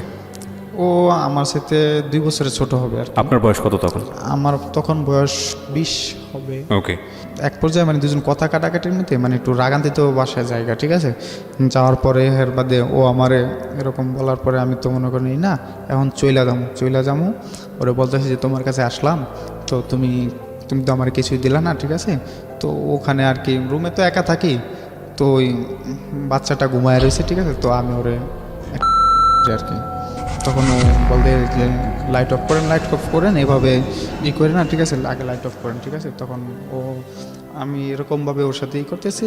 আর এই পর্যায়ে ওই ফারিয়া জায়গা যায় ঘুম থেকে, মানে আমাদের দুটো আপত্তিকর অবস্থায় দেখার পরে ও মেয়েটা কান্নাকাটি করে, মানে দেখার পর মেয়েটা চিল্লাচিল্লি কান্নাকাটি করে। তখন ও আবার ভয় পায়, আমার বলে মেয়েটার বোঝানোর জন্য ও আমার বলে যে তুই এখান থেকে চলে যা, তুই আমার কাছে আসবি না, আর যদি আসস তুই আমার মরা মুখ দেখবি। তখন আমি ওখান থেকে আসার পর মানে ওখান থেকে চলে আসি, ও মানে খুব রাগ হয়ে যায়। তখন চলে আসার পর আমি ওরে ফোন দিয়ে আসতে কিন্তু ও ফোনটা রিসিভ করে না, তারপর বলে তুই আমাকে আর ফোন দিবি না, এই সেই এরকম। তো আমি একদিন ফোন দিই না, একদিন ফোন না দেওয়ার পর ও আমার ফোন দেয় পরবর্তী আমি বলতেছি কী ব্যাপার, তুমি না ফোন দিতে না করছো, আবার তুমি ফোন দিলা। বলতেছি দেখতেছি যে বৌমর কি ফুলের মধু খেয়ে চলে যায় না থাকে। তখন মানে এটা বলে রিক্তা আপনাকে? এটা বলতেছে। তো আমি বলতেছি যে আমি তোমাকে ভালোবাসি, আমি কখনো চলে যাবো না, ঠিক আছে, এখন তুমি যদি চাও তাহলে কন্টিনিউ তোমার সাথে আমি কথা বলতে পারি। ও বলতেছে ওকে। তো আমি বলতেছি তাহলে আবার আসি তোমার সাথে দেখা করতে। ও বলতেছে যে অসুবিধা নেই, আসো। তখন 3 দিনের মাথায় আমি ওর সাথে আবার দেখা করার ডেট করি, ওর বোনের সাথে আবার যোগাযোগ করি যে আমি কিন্তু আবার আসতেছি। বলতেছে যে অসুবিধা নেই, তুমি আসো, কিন্তু সাবধান, আবার চলে যাও, তোমার দুলাভাই যাতে না দেখে। ওকে। তখন আমি যাওয়ার পর সকালবেলা ওর আমি একসাথে নাস্তা করি, খাওয়া দাওয়ার পর 12টা পর্যন্ত থাকার পর ওর সাথে মানে এর ফাঁকে আমার মানে একবার ফিজিক্যালি রিলেশন। এই বয়সে? হ্যাঁ, ওকে। ফিজিক্যালি রিলেশন হয়েছে এবং সেটাও চায় না, কিন্তু তারপরও আমার ইচ্ছাতেই মানে হয়। তারপরে আমি মানে আপনি জোর জবরদস্তি করেন না করতে বলা চলে? জোর জবরদস্তি ওরকমটা না, যেহেতু একবার একটু হয়ে গেছে, ঠিক আছে, এখন আর ওরকমই না। ওর বাসাতে এই ধরনের ঘটনা ঘটে? ওর বোনের বাসা। ওকে। পরবর্তীতে আমি দুপুরবেলা হয়ে গেছে, তোর বোন আর দুলাভাই আসবো, তখন আমি বাইরে বাসা থেকে বাইরে হওয়ার পর ওনারা যখন লাঞ্চ করে জায়গা, তখন আমিও লাঞ্চ করতে হেমায়তপুর যাই। হেমায়তপুরতে আসার পর আবার ওর সাথে আমার এরকম কথাবার্তা এক পর্যায়ে যে ওর সাথে আমার ওই দিনকেও আবার এটা রিলেশন হয়। বুঝতে পেরেছি আমি, ঠিক আছে। হ্যাঁ। এরপরে কি ঘটলো সেদিকে যান। তারপরে ওখান থেকে ওই দিন চলে আসার পর এখন তো আর ভালো লাগতেছে না, যেহেতু সম্পর্কের মাঝে এরকম কিছু ঢুকে গেছে, এখন আর ভালো লাগতেছে না। তো আবার ওর সাথে কথা হতে বলছে, আবার 5 দিনের মাথায় ওর সাথে দেখা করার করি। তারপরে যাওয়ার পরে ওই দিনও আমাদের মাঝে এরকম এটা হয় আর কি। মানে এই বিষয়গুলো তখন রেগুলারই চলতেছিল? রেগুলারই চলতেছে। তখন ও বলতেছে যে আজকে আমার একটু ঘুরাইতে নিয়ে দিতে হবে। তো ওই দিন আবার ও দুলাভাই লাঞ্চে বাসায় আসুন, আফা আসছে। তো আফা আসার পর কথাবার্তা সরাসরি ওনার সাথে বলছি। তারপরে ও বলতেছে যে আমাকে আজকে ঘুরতে নিয়ে দিতে হবে। কোথায়? হেমায়তপুর ঘুরতে যাবো, ফুচকা খাইতে যাবো। তো বোন বললো বেশি দূরে নিও না, তো কাছাকাছি রাইখা আবার দিয়ে যাও, আর তুমি চলে যাও। পরে বলতে আমি ওরে নিয়ে হেমায়তপুর যাই। হেমায়তপুর যাওয়ার পর ওখান থেকে ফুচকা খাওয়া বাসায় চলে আসি। বাসায় ওর রাইখা তখন ওর যাওয়ার এক পর্যায়ে যাওয়ার আগে ওরে আমি বলতেছি, দেখো কত ঝগড়াঝাড়ি সেই সব কিছু প্রতিশোধ, তার ভিতরে সম্পর্কটা এই পর্যায়ে চলে আসে। তো তুমি কখন আমার ছাইড়া যাও না, আমি কিন্তু তোমার সত্যি ভালোবাসি। মানে বুকে জড়ায় ধরা অনেকক্ষণ মানে আমি কাঁদছি, ওর সাথে কথা বলছি। তখন চায় দেখি যে আমি কাঁদছি না, ওরও চোখ দিয়ে অনেক পানি ঝরছে, ঠিক আছে, যে আজকে সম্পর্কটা এই পর্যায়ে গেছে, তুমি আমার করো না, ঠিক আছে। তো বলতেছে আচ্ছা ঠিক আছে। তখন ও আমার একটা পাপ্পি দিল, আমি চলে আসলাম। ওখান থেকে চলে আসার পর ওর সাথে আমার কথাবার্তা কন্টিনিউ চলতেছে, সব কিছু ওকে। মানে আমার মনে হয় যে আমাদের সম্পর্কে আর কেউ বাধা হয় না, এরকম চলতেছে। জি। চলার পরে ওর আফা একদিন বাড়িতে গেছে, দেশে চলে গেছে। তারপরে কিছুদিন পর ওর বোন বাড়িতে গেছে। তো প্রতিদিন আমরা এত কথা বলি যেটা লিমিটের বাইরে। আচ্ছা। মানে এত কথা বলি। তো একদিন ও সকালেতে ফোনটা ধরতেছে না, হয়তো বাড়িতে কোনো আয়োজন ছিল এরকমই। তো বিকালবেলা ফোন ধরছে। তো আমি বলছি কী কর তুমি ফোন ধরো না, কথা বললে কীভাবে থাকতেছে, ঠিক আছে, এই সেই। তখন ও বলতেছে আমি বলতেছি আমি কেটা, আমি ওর বড় বোন, আমি শিউলি আপু। তো বলতেছে যে আমি বলছি আপু ওর একটু মোবাইলটা দেন না, ও এখন কথা বলতে পারবে না। আমি কই না, সারাদিন কথা বলি না, আপনি একটু মোবাইলটা দেন। বলছি না কথা বলতে পারবে না। পরে আমি বলছি আপু প্লিজ এমন করেন, একটু দেন না ওরে। পরবর্তীতে এক পর্যায়ে এক কথা দুই কথা বলতে গেলে ওনার সাথে আমার খুব একটু উত্তেজিত। মানে কথা বলতে পারবে না বলতে কি এটাকে হঠাৎ করেই বললো নাকি কোনো ঝগড়া চলতেছিল আপনাদের মধ্যে? হঠাৎ করে বলতেছে। তো আমি বলতেছি কেন দিবেন না, ওর সাথে একটু কথা বললে রেখে দেবেন 1 মিনিট। ফ্যামিলি তো জানতো আপনার বিষয়গুলো? ওর ফ্যামিলি জানতো। পরবর্তীতে উনি দিবেন না, এক কথা দুই কথায় যে উনি বলতেছে যে তুই আমার কাছে এত কই পড়ছিস আজকে। তো আমি বলতেছি আমি কই পড়ছি মানে আমি ওকে চাই, ঠিক আছে। আমার জামাইও তো আমার কাছে কই পড়ছে না। তখন আমি বলতেছি আপনার জামাই তো আর ওরকম লোক না যে আপনার কাছে আপনার জামাইয়ের মতো তো আমি না, ঠিক আছে, আমি আমারটার কাছে কই পড়ছি, ঠিক আছে। তখন উনি আমারে মানে খুব খারাপ ধরনের ভাষা গালিগালাজ করে, মানে মাথা পাগল হয়ে যায় যে ওরে আমার কথা বলতে দিতেই হবে। আর আমার আপনার একটু জিদ ছিল সব সময়। এক পর্যায়ে বড় ধরনের হয়ে যায়। তখন মামায় বলতেছে কি ব্যাপার, জসিমের এতদিন কথাবার্তা বলছেন, এখন কথাবার্তা বলতে দেন না, কি ঝগড়াঝাড়ি হতে হয় না, পাগলামি করতেছে, এই করতেছে, আমাদের বকাঝকা করতেছে, এই সেই। পরে বলতে কাকে বলে? এটা ওই যে মামা ওনার যার মাধ্যমে আপনার সাথে যোগাযোগ হয়েছে। ওনার শ্বশুর বাড়ি, ওই যে ওনার বলতেছে মামার শালি লাগে, তো বলতেছে যে দেন না এরকম এরকম। এটা কিন্তু মামা চাস্তো শালি লাগে, আপন শালি না, চাস্তো শালি লাগে। তো বলছে, তো বলতেছে না ওদের আর কথাবার্তা কিছু হবে না। তো মামা বলছে দেওয়ার পরে বলছে যে আমি তোমার দুলাভাই বলতেছি, তুমি কি জসিমের সাথে কথাবার্তা বলবা, আর এমন কি তোমার ফিলিংস আছে যে জসিমের কাছে বিয়ে বসবা, সম্পর্ক হয়েছে যেহেতু এরকম আছে, তুমি কি জসিমের ভালোবাসো? বলতেছে না, আমি ওরে ভালোবাসি না, আমি ওরে ভালোবাসি না, আমি ওর কাছে বিয়ে বসবো না। তো দেখো তুমি ফ্যামিলি চাপে কিছু বললো না, তোমার আমি একদিন সময় দিলাম, তুমি বাইবা পরে আমার জানো, আমি তোমার দুলাভাই, যদি তোমার এমন কোনো দুর্বলতার জিনিস থাকে তুমি আমার বললো, আমি সেটা ম্যানেজ করে নেব। এটা আপনাদের সম্পর্কের কতদিন পরের ঘটনা? 6 মাস। 6 মাসের মাথায়? আচ্ছা, ওকে। তারপর 6 মাসের মাথায় এরকম ঘটনা হয়। তখন ওরে কথাবার্তা বলতে দেয় না। ওরে আমি জিজ্ঞাসা করছি, একদিন ফোন করে একটু কথা বলতে দিছে সবার মুরব্বীকে সামনে, মানে ওর দাদা দাদি সবার সামনেই করে, যে হ্যাঁ একটু কথা বলো। তখন ওরে আমি জিজ্ঞাসা করলাম যে তুমি কি আমার সাথে কথাবার্তা বলবো না, তুমি কি আমার ভালোবাসবে না? বলতেছে না। তখন আমি আর তো করার কিছু নাই গা, যেহেতু মুরব্বীদের সামনে বলছে। তখন আমি ওর দাদির সাথে কথা বললাম, সবার সাথে কথা বললাম। আমি বললাম যে ও কেন আমার সাথে এরকম করলো, আমাদের সম্পর্কটা অনেক গভীর, মানে আমি বলতে চাইতেছি না সব কিছু ভেঙে বলতেছি, অনেক গভীর সম্পর্কটা এই সেই। তখন বলতেছে ওর দাদি বলতেছে যে ভাই যা হওয়ার হয়ে গেছে, তো তুমি এগুলা নিয়ে করো না, ও তো ওরা লোকটা বেশি না, ওরা 2 বোন এরকমই। তো তুমি এক কাম করো, মনে করো যা টাকা পয়সা নষ্ট করছো এগুলো মনে করো যে জলে ফেলাইছে, তুমি পুরুষ মানুষ কামাই করতে পারবা, আর তুমি ওর চাইতে ভালো পাইবা। হ্যাঁ, রাখা তো এরকম ওর সাথে আর করো না। কিন্তু আমি তো আর এটা মাইনে নিতে পারি না, আমি এটা মাইনে নিতে পারি না যে আমি এটা করবো না। তখন এক পর্যায়ে মানে আর কথাবার্তা বলার কোনো রাস্তাই খুঁজে পাই না, ঠিক আছে, যে ওর সাথে তো কথাবার্তা বলবো এসে। তখন ও শুনতে পারি যে যে বাড়িতে অনেক গ্যাঞ্জাম, ওর সাথে আমারই। তখন আমি ফেসবুকে ওর সাথে আমার কিছু ছবি থাকে, ঠিক আছে, জি, এগুলা ছাইরা দিই। ছাইরা দেওয়ার পর ফেসবুকে কি করেন? ওর সাথে আমার 2টা ছবি থাকে, জোড়া ছবি আর কি। এটা আপনি ফেসবুকে ছেড়ে দেন? হ্যাঁ। মানে রাগ করে? রাগ করে ছাইরা দিই। রাগ করে ছাইরা দিই বলতে কি, ম্যানুয়াল পেন্টে ওর এলাকার কিছু লোক আছিল, তো হ্যাঁ, আপনার ফেসবুকে? হ্যাঁ। আচ্ছা। তো ছাইরা দিই, তখন ওর ভাই দেখতে পায়, সবাই দেখতে পায়, সবাই দেখতে পায়, মানে ওরে বলে। তখন ও আমারে ফোন দেওয়া অনেক কী করে যে তুমি আমার এইটা করলা কি লেগে এসে, আমি কি তুমি আমার সাথে এরকম করলা কি লেগে। তো ছাইরা দেওয়ার পর এর বাদে ওর সাথে আর কথাবার্তা হয় না। তখন একদিন ও দেশ থেকে ঢাকা আসছে, প্রভৃতি ও বাড়িতে ওরে ফোনে আর পাই না, কারো কাছে ফোন দিয়ে এরকম পাই না। তো আমার আবার একটা প্লাস পয়েন্ট ছিল, সেটা হলো যে মামার শ্বশুর বাড়ি, ওনাদের সবার ফ্যামিলির কাছে জিজ্ঞাসা করে জানতে পারতাম, কিন্তু কেউ বলে না যাতে আমার কোনো ক্ষতি করি এরকম। তো হঠাৎ করে একদিন মুন্নির, ওর চাস্তবিন মুন্নির নাম্বারে ফোন দিয়া বলি যে মুন্নির কোথায়, বলতেছে আপনি কে, মানে একটা মহিলার দিয়া বলাই, যে বলতেছে আমি ওর খালতো ভাইয়ের বউ, তো ওদের নাম্বারটা বন্ধ, এরকম তো ঢাকায় গেছে। তো জানতে পারি ঢাকায় ওর বোনের বাসায়। তখন আমি ওই আমার যে মুদি দোকানে চাকরি করি, তারপরে যে মাল্টিপ্লাস কোম্পানিতে চাকরি করি, ওই 2টা মালিকের জানাই যে এরকম এরকম। আমি সরাসরি মাল্টিপ্লাস কোম্পানির ভাইয়ের কাছে যাই যে ভাই এরকম এরকম, আমি তো একজনের ভালোবাসি, তো এরকম এরকম তো আমার সাথে গভীর সম্পর্ক কিন্তু এখন এলাও করতেছে না, হয়তো ফ্যামিলিগত চাপে, যদি আপনারা একটু যাইতেন, যাই আমার পক্ষ থেকে ফ্যামিলিগতভাবে কোনো নিতেন, উদ্যোগ নিতেন। তখন উনি বলতেছে যে হ্যাঁ অসুবিধা নেই, আমি তোমার পেছনে আছি, সমস্যা নেই, তুমি কবে যাবে। তো আমি বলতেছি যে আমি তাহলে কালকে গাড়ি ভাড়া করি, তো সাবার আছেও ওর দুলাভাইয়ের বাসায় যাই। তখন ওই ভাই উনি আবার প্রেম করে বিয়ে করছে, উনি আবার এগুলো বোঝে, উনি সবসময় আমাদের এরকম বলতো, সাপোর্ট দিত। তো উনি বলতেছে যে অসুবিধা নেই, যত টাকা পয়সা যা কিছু লাগে, হ্যাঁ যত বড় ঘরের মাইয়ে হোক আমি তোমার আইনে দেবো। তো উনি আমার লিড দেওয়ার পর পরের দিন সকালবেলা আমি 2টা গাড়ি ভাড়া করি, হাইস গাড়ি ভাড়া করি।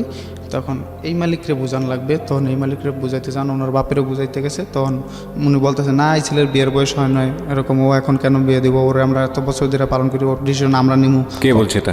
এটা লোক ওই যে মুদি দোকানে যে চাকরি করি। আচ্ছা আচ্ছা। হ্যাঁ, তখন উনি বলতেছে যে এরকম ওর ডিসিশন আমরা নিমু, এখনই এরকম হওয়ার কিছু না, ওর বাপ মার সাথে কথা বললে আমরা নিমু। তো বলতেছে কাকা, ওই ভাই বলতেছে যে কাকা যারা প্রেম করে তারা এরকমই, ছেলেটা তো ও তো প্রেম করছে, তো আমরা যাই আগে ফ্যামিলিগতভাবে দেখি কথা বলে, তো আমরা তো আর এখন কিছু করতেছি না, আগে কথা বলে দেখি, তারপরে কথাবার্তি বলতে যাইব।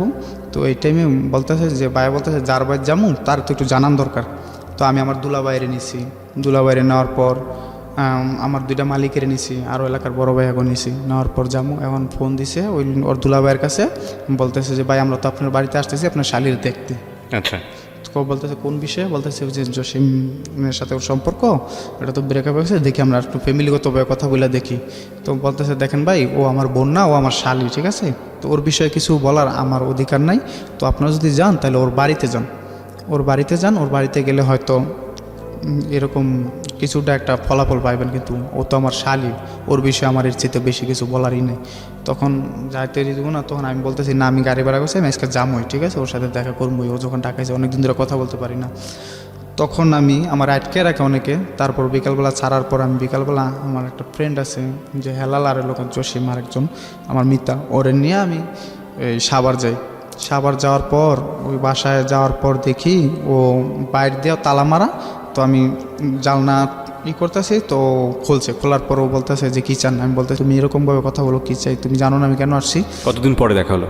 এটা প্রায় 2 মাস পর দেখা। 2 মাস পরে, ওকে। তখন তুমি জানো না যে আমি কেন আসছি, ঠিক আছে, আমি না তোমার ভালোবাসি, এসে তুমি আমার সাথে এরকম করো কেন, তোমার কি ফ্যামিলিতে কোনো চাপ দিছে, তুমি কি কোনো চাপের উপরই করতেছো? বলতেছে না, আমার চুপ করে রয়েছে, কোনো কথা বলে না। আমি বলছি দরজা খোলো তুমি, ও খুলতেছে না। তো আমি এক পর্যায়ে মানে ফ্ল্যাট বাসা তো নিচতলায় থাকে, তখন আমি জানলা বাইরে জোরে বসি মারি, জানলার কাজগুলো ভেঙেছে। তখন উপর থেকে বাড়িওয়ালা আসে, বাড়িওয়ালা নাইমে আসা, বলতেছে তুমি কে, এখানে গেঞ্জাম করতেছো? তো আমি বলতেছি আঙ্কেল এরকম ওর সাথে আমার সম্পর্ক, ওর সাথে সম্পর্ক, কিন্তু ও তো আমার অ্যাকসেপ্ট করতেছে না এখন, মানে আজকে এমন পর্যায়ে ওরে বললে আমি থাকতে পারতেছি না। তো ওরে বলেন আমার ভিতরে নিতে, আমি ওর সাথে একটু কথা বলবো। তো বলতেছে মেহমান আসছে, ভিতরে নাও। মেহমান ভিতরে নাও না কেন? ও বলতেছে ওকে আমি চিনি না। তখন তো ওই লোক আমার বলছে ওর তোমার চিনে না, আর তুমি বলতেছো এই সেই, মানে এক পর্যায়ে আটকে এরকম ভাব। তখন আমি বলতেছি দেখেন আঙ্কেল, ওর সাথে আমার কিছু ছবি আছে, ভিডিও আছে, এগুলো দেখেন, ও যদি আমার না চিনে তাহলে এগুলো কোথা থেকে আসলো।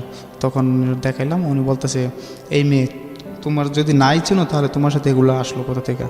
পরে বলতেছে যে মানুষের মতো মানুষ থাকতেই পারে। তখন বাড়িওয়ালা ওকে বলো যে একটা তাপ্পর দেবো, বেয়াদব মেয়ে, ঠিক আছে, তোমার দুলাভাইয়ের খবর দেয় এসে। তখন ওর দুলাভাইয়ের খবর দেয়, দুলাভাইয়ের খবর দেয় আসার পর আমার চিন্তা ভাবনা যে কোনো মূল্যে আমি সম্পর্কটা টিকায় রাখবো, এটাই ওরে বইলা থাকতো, জোর করে হোক বা যেভাবেই হোক না কেন, যেভাবে হোক ওর সাথে সম্পর্কটা টিকায় রাখবো। তখন ওর দুলাভাইয়ের খবর দেয় মতন, দুলাভাই আসে, ওর দুলাভাই আসার পর কোনো কথা বাড়তি কিছু না বললে চুপটি আমার খুব খুশি এসে মার শুরু। কিন্তু আসার আগে আমি অনেক কান্নাকাটি করছি যে তুমি একটা বার দরজাটা খোলো, তুমি আমার সাথে চলে আসো, আমি তোমার নিয়ে যে দেখো। দুলাভাই মানে হচ্ছে যাকে, যে আপনার মামা? না, তাহলে এটা লোক ওর দুলাভাই, আর ওর আর যেটা মামা এটা লোক ওর চাস্তো দুলাভাই। আচ্ছা আচ্ছা, ওকে। তখন ওর দুলাভাই আমার মানে খুব উপরি চুপড়ি বসি। তখন আমি ওনার পাওয়াটি করে দিয়ে বলেছি দুলাভাই আমার মায়ের না, আপনি আমার কথাগুলো শোনেন, কথাগুলো শোনেন, তারপরে যা কিছুই করেন। বলতেছে তুই আমার বাড়িতে এসে গ্যাঞ্জাম করস, এই সে আমার শালির নিয়ে করস তোমার। তখন ওখান থেকে ওই বাড়িওয়ালা ছাড়াইলো, ছাড়ানোর পরে আমার বলতেছে দেখো বাবা, মায়ের তো আর আমাদের না, আমি তোমার ঘটনাটা শুনছি, তো যাই হোক তুমি চলে যাও, তুমি ওর চাইতে ভালো মায়া পাইবা। আর হয়তো আমি এতটুকুই পারবো, আমার বাড়ি থেকে ওদের বাড়ি করে দিতে পারবো, যেহেতু ওর শালির নিয়ে আমগো বাড়িতে গ্যাঞ্জাম, আমাদের তো বাড়ির একটা মান সম্মানের বিষয় আছে, আর ওর বোনের জন্য আমাদের বাড়িতে ভাড়াটিও থাকে না, একটু গ্যাঞ্জাম বেশি করে, তুমি চলে যাও এসে। তো ওখান থেকে আমি চলে আসি, কিন্তু রাগ প্রচুর মাথার মধ্যে, যে মার খেয়েছি, রাগের পরে ওর সাথে মনে করেন যে খুব খারাপ ব্যবহার করি। ওর দুলাভাইয়ের ফোন দিয়ে একটু গালাগালি বকাঝকা করি যে তুই আমার মারছস, আজকে তোর ছোটো ভাই থাকতো তুই কি এবার মারতে পারতি, তুই আমার প্রত্যেক টাকা দিস না, আমি প্রত্যেক টাকা তোরে ফিরে দিব, ঠিক আছে, তুই পারলে আমার দেখা নিস, ঠিক আছে, আমি আচ্ছা ঠিক আছে দেখা নেবো, ঠিক আছে, আমি পিছন থেকে তোর একটা বাড়ি দিল দিব আমি, ঠিক আছে, কয়টা তো দেখ কাপুরুষেরা, ঠিক আছে। তাই আমি বলছি আমি হ্যাঁ আমি কাপুরুষ, তারপর আমি তোর দেখে নেব। ওর বোনে আমার পরবর্তী রাত্রে ফোন দিয়ে বলতেছে তুই আয়, তোর কাছে মানে এটা আমাদের নেওয়ার জন্য আবার মারবো, নেওয়ার জন্য মানে বেশি প্ল্যান তৈরি করছে, যে সত্যি বলতেছি তুই যদি মানুষ নিয়ে আসতে পারস তাহলে যা তোর কাছে তুইলা তুমি লিখতে পারি। তো ও বলতেছে হ্যাঁ তুমি আসো। তখন আমি বুঝতে পারছি যে এবার হয়তো মানে বড় ধরনের কোনো একটা কিছু করবো, ঠিক আছে। তখন আমি আর ওখানে যাই না। পরে আমার দুলাভাইয়ের দিয়ে ওর মার সাথে কথা বলে যে দেখেন ছেলে তো পাগল এরকম, আর মেয়েও তো সম্পর্ক করছে, এরকম কিছু ওর কাছে প্রমাণপাতি আছে, ঠিক আছে। তো দেখেন আপনারা যদি গার্জেনিরভাবে যা হয়েছে এগুলো সব বাদ, যদি গার্জেনিরভাবে আপনারা যদি উদ্যোগ নেন তাহলে হয়তো কিছু হইতে পারে। তখন ওর মা আমার দুলাভাইয়ের কাছ থেকে একদিন সহব্রত আসলো মতন বলতেছে যে সহব্রতে নাকি আল্লাহর কাছে সবাই সব কিছু চাইলে পায়, তো আমি ওই দিন চামু। তো ওই দিন নামাজ পড়া, সারা রাতে নামাজ পড়া আল্লাহর কাছে কান্নাকাটি করে বললাম যে আল্লাহ তুমি ওরে আমার কাছে ফিরিয়ে দাও, তাহলে হয়তো আমি কোনো দিন জানা সত্ত্বে যে মানুষ পাপ কাজ করে ওগুলো করবো না, আর ওরে যেদিন দিতে পাবো ওই দিনই তো 5 ওয়াক্ত নামাজ পড়বো। তো এরকম বলার পরে যে তখন এমনি চলতেছে, নেট টেট করলাম, সবসময় ভালোভাবে চলেই করি, যে আল্লাহর কাছে প্রার্থনা করি ওরা যাতে পাই। তখন এই দোকানদারির কারণে ওই ভাইয়ার সাথে একদিন ভাইয়া বলতেছে যে তুমি হয়তো এই মায়ারে বাইছে নাও, নয়তো দোকানদারি বাইছে নাও। যদি এই মায়া নিয়ে টেনশন করে থাকো তাহলে তুমি মায়া নিয়ে থাকো, আর নয়তো আমাকে দোকানদারি ছেড়ে দাও। তখন আমি বলতেছি না, আমি ওরা কখনো ছাড়তে পারবো না, আমি আপনাদের এখান থেকে চলে গেলাম। তার মনে তো মানে তখন আপনি আলটিমেটলি আপনার কাজটা ছেড়ে দিলেন মেয়েটার জন্য। হ্যাঁ, মেয়েটার জন্য কাজটা Okay, ছেড়ে দিই, যে আমি okay. কখনো ওরে বুলা থাকতাম না, যদি আরও যুদ্ধ করা লাগে সেও আমি ওরে নিয়ে বাঁচলাম। তখন বাবির কাছে বললো যে ও কত বড় সাহস, ও মুখের উপর কথা বললা এইভাবেই করলো, ঠিক আছে মেয়ের জন্য তো ছাড়তে যদি বলে তাহলে ছাড়ে দেখ যাক। পরবর্তীতে 2টা চাকরি করি, ওইটাও করি এটাও করি, তখন এটা ছাইড়ে দিই। এটা ছাইড়ে দেওয়ার পর ওই যে মাল্টিপারপাসের যে এইটা করি, ওটা আবার পায়ে একটা বিমানবন্দরে কাজে হাত দিতে গিয়ে ওনার বড় ধরনের একটা 10 নামে ব্যবসায় 10 নামার পর ওই চাকরিটাও মানে আমার তো চাকরি জানা, উনি ব্যবসাটা ক্লোজ করে দেয়। আচ্ছা, ক্লোজ করে দেওয়ার পর এখন তো বেকার করতেছি, আর এমনিতে ওর জ্বালা যন্ত্রণা, আবার চাকরি নাই গা, খুব একটা মানে খারাপ লাগতেছে। তো ওই যে আমার ফ্রেন্ড অলি, ওরে ফোন দেওয়া বলি যে অলি এরকম আমার আপনি কি 2টা চাকরি ছেড়ে দেন? হ্যাঁ, 2টা চাকরি। এখন আমি বেকার, তো আমার ফ্রেন্ডের বললাম যে তুমি আমার জন্য একটা চাকরি দেখো। তো আমি একটা চাকরি দেখো। তো ও আমার বলো যে তুই তো বড় দোকানে চাকরি করস, তো আমি তোরে বড় দোকানে আগে না চাকরি দেখি মিলাই দিতে পারলাম। তখন উত্তরা দক্ষিণখান বাজারে আর কি ও আমার একটা চাকরি দেয়, বড় মুদি দোকানে, ভদ্রলোক, রিটায়ার্ড একজন সেনাবাহিনী। আচ্ছা, তো উনি যাওয়ার পর পয়লা দিন যখন দোকানদারি করলাম, উনি আমার দোকানদারি দেখে খুব খুশি। তো বলতেছে যে আমি তো এতদিন পোলাপাইন পাইনি, তোমার তো কাজটা আমার ভালো লাগলো, তো তুমি আমার এখানে থাকো সুন্দর মতো। আমার কাজ দেখা উনি আবার পাশে একটা দোকান কিনে প্রায় 70 লাখ টাকাতে দোকান কিনা উনি মানে ওই যে ফ্যামিলি ফেয়ার যে মার্কেটগুলো আছে না, ওরকমভাবে পণ্যগুলো সাজাইবো আর কি এরকম। তো আমি পুরো দোকানটা সাজায় দেওয়ার পর উনি আমার 1000 টাকা বকশিস দেয়। ওনার যা ব্যবসা সব কিছু বুঝাই দিয়ে উনি ভালোই চলতেছে। উনি একদিন আমার বলতেছে, দেখো আমি তো আগে পরে পোলাবেন রাখছি, ওরা তো চলে গেছে গা, টাকা পয়সা মাইরা চলে যায়, তো তুমি যদি থাকো, আমার মার অনেক সম্পদ আছে আছে, যদি আমার মার মনটা জয় করে থাকতে পারো তাহলে হয়তো তুমি থাকতে পারবা, ভালো তোমার লাইফে লাগবে। জি। তখন আমি বলতেছি যে আচ্ছা ঠিক আছে আঙ্কেল, আপনি দোয়া করেন আমি যেন সব কিছু করে থাকতে পারি। বলতেছে যে তোমার কাজগুলো অনেক পছন্দ হয়েছে, তুমি আমার এখানে থাইকো, যাও না। তো একদিন বাসা থেকে বিকালবেলা নামতেছি লিফটে, কারেন্ট চলে গেছে, লিফটে আমি আটকে আছি। তো হঠাৎ দেখি আমার মোবাইলে একটা মেসেজ যে ভাইয়া বিজি না থাকলে প্লিজ কল মি। ওই জ্যাসমিনের মোবাইল থেকে একটা মেসেজ। তখন আমি মোবাইলে টাকা ছিল না, আমি ব্যাকও করতে পারিনি। তখন আবার একটা মেসেজ আসে, গুড নিউজ আছে। তো আসা ফোন দিলাম, ফোন দিয়ে বললাম যে জ্যাসমিন কী হয়েছে। বলতেছে যে ও রিক্তা তো আপনার ফোন দিতে বলছে, ও আপনার কাছে চলে আসবো। তখন আমি বলতেছি দেখো এরকম মিথ্যা অভিনয় আর করতে না বললো, ঠিক আছে, যে আমি এখন ওরে বইলা গেছি অনেকটা বইলে আমি থাকতেছি, তো ওরে মিথ্যা অভিনয়টা করতে না বললো। তখন ও বলতেছে যে না, ও সত্যি চলে আসবো, আমি আমার লাভারের কাছে চলে যাবো, ও চলে যাবো। তখন আমি বলতেছি দেখো জাসমিন, আজকে তোমার একটা কথা বলি, ও যদি সত্যি আমার কাছে আসে তাহলে সেটা বলো, আর যদি কোনো রকম প্রতিশোধ নেওয়ার ইচ্ছা থাকে তাহলে সেটা যদি ও নেয় তাহলে আমি মাথা পাইতে নেবো, যা না খুশি তাই করুক, কিন্তু আমার জীবনটা নষ্ট করো না। এটার সাথে আমার লাইফ জড়ায় রয়েছে, আমার ফ্যামিলি, আমার ভবিষ্যৎ সব কিছু জড়ায় রয়েছে, আমি এখন একটা ভালো চাকরি করি, প্লিজ ওরে যদি বলো, ওর তুমি বুঝায় বলো। পরে ও বলতেছে না সত্যি, তো আমি বলতেছি ওর কাছে মোবাইলটা দাও। মোবাইলটা দেওয়ার পর আমি জিজ্ঞাসা করলাম, রিক্তা কী হলো, তুমি কি বলো, এগুলা কি সত্যি? বলতেছে হ্যাঁ। তো আমি বলতেছি যে তুমি তাহলে এতদিন করলা, এরকম করলা, আবার কি তুমি আমার ছেড়ে চলে যাও? কয় না, দেখেন আমার ভুল, আমি বুঝতে পারছি, আমি আপনার কাছে জানুয়ারি 1 তারিখে চলে আসবো।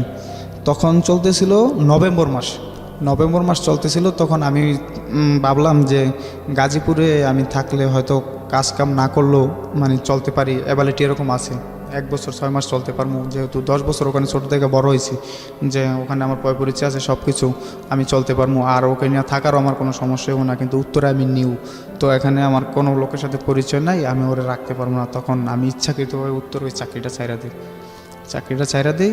ওর তখন ওই মালিক আমার না বলছিল যে তুমি চাকরিটা ছাইরো না, আমার দোকানটা তুমি আগলে রাখো, কিন্তু না, আমি ওনার করে ওখান থেকে চলে আসার পর রিক্তার সাথে কথাবার্তা চলেই করে, কিন্তু ও আমার সাথে কথাবার্তা মানে একবারে বলে না, মানে সপ্তাহে 1 দিন বা সপ্তাহে 2 দিন এরকম যোগাযোগ হবে ও বলে। তখন আমি বলতেছি আচ্ছা ঠিক আছে, এইভাবেই যোগাযোগ চলার পর অনেক দিন পর কষ্টে ম্যানেজ করি যে ওরে আমি দেখা করবো ম্যানেজ করি। তো বলতেছে আচ্ছা ঠিক আছে। তখন ওই জ্যাসমিনের লাভার থাকে মোহাম্মদপুরে থাকে।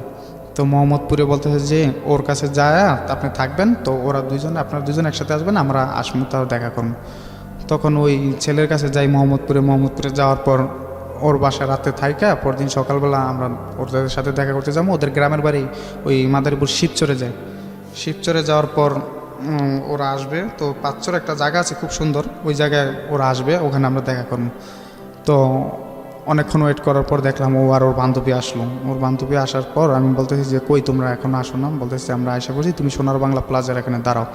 তো সোনার বাংলা প্লাজার এখানে দাঁড়ানোর পর এখন ও দেখে ওর খালারের সাথে নিয়েছে। তো ও আবার আমার সাথে সবসময় এরকমই করে দেখা। তো আমি এবার মানে ওর শপথ প্রতিজ্ঞা করানোর জন্য মানে একটা কোরআন শরীফ কিনে নিয়ে গেছিলাম, আর আমি বিষ কিনে নিয়ে গেছিলাম যে আমি যে এটা দিয়া যে কোনো ওর একটা নিয়ম, হয়তো আমার আজকে মরণ চাইবো, নয়তো আমার বাঁচাইবো, দুইটার একটা। হয়তো কোরআন শরীফ সব এটা ওর বাসাতেই, হ্যাঁ না ওর বাসা থেকে একটু দূরে আর কি, ও আসছে দেখা করবে। ওকে। তখন আমি যাওয়ার পরে এখন কোথায় দেখা করবো, তখন ওই সোনার বাংলা প্লাজার উপরে আবাসিক হোটেল আছে, তো ওখানে একটা রুম ভাড়া নিলাম। তো দিতে চায় না, তখন বলতেছে কী সমস্যা, কী নিয়ে দেখানো? তো বলতেছে যে ওর সাথে আমার আগে রিলেশন ছিল, এখন বিয়ে হয়ে যাবো, তো এই জন্য একটু মিট করতে আসছি, তো আমাদের একটা রুম দেন। যেহেতু ওর খালা আছে গার্জিয়ান, তো বলছে মতন দিছে। দেওয়ার পরে আমি ওরে অনেক কথাবার্তা ওখানে বললাম, করলাম যে দেখো তুমি যদি আজকে আমার বলো যে হয়তো তুমি আমারে অ্যাকসেপ্ট করে নেবো চিরজীবনের জন্য, নয়তো আমার একবারে ছাড়বা, দুইটার একটা। আর ছাড়তে গেলেও ঠিক আছে, তুমি যদি আমার আজকে ছেড়ে দাও তাহলে আমি বিষ খেয়ে মারা যাবো। ওকে। তখন ও তো পুরাই একবারে মানে আমার এই অবস্থা দেখা পুরো একবারে হয়ে গেছে, ঘাবড়ে গেছে। ঠিক আছে, ও বলতেছে না আমি কোরআন শরীফ শপথ করতে পারবো না। তখন ও বলতেছে ও তো কিছুতেই করবো না। ঠিক আছে, তখন আমি বলতেছি আচ্ছা ঠিক আছে, যদি তুমি আমার ভালোই বাসো তাহলে এত অভিনয়ের তো কোনো দরকার নাই। ঠিক আছে, তখন আমি করলাম যে ওর বলতেছে যে আমি বিষ খেয়ে মেরে যাবো। ঠিক আছে, তখন ওর খালা বলতেছে যে ছেলেটা যখন এত করে করে, ওর বান্ধবী বলতেছে তাহলে তো সমস্যা কোথায় তখন ও কোরআন শরীফে হাত রেখা বলে যে আমি কখনো তোমারে ছেড়ে যাবো না, আমার বাপ মা যদি কোনো জায়গায় বিয়ে দেয় আমি বসবো না। এটা যাকে লাভ করতেন সে সেটা বলে? হ্যাঁ। তারপরে ওখানে মানে এরকম হওয়ার পর তখন আমাদের ওই হোটেলটা বাড়ার সময় শেষ হয়ে যায়। তো ওখান থেকে আমরা বাইরে আমরা একটা হোটেলে সবাই খাইতে বসি আর কি।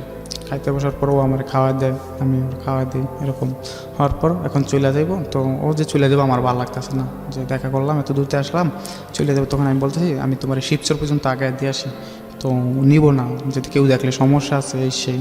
আবার যেই ছেলে আমার সাথে আসছে ওর বান্ধবীর বয়ফ্রেন্ড, ওর একটু তাড়া আছে, ঢাকা আসতে হবে।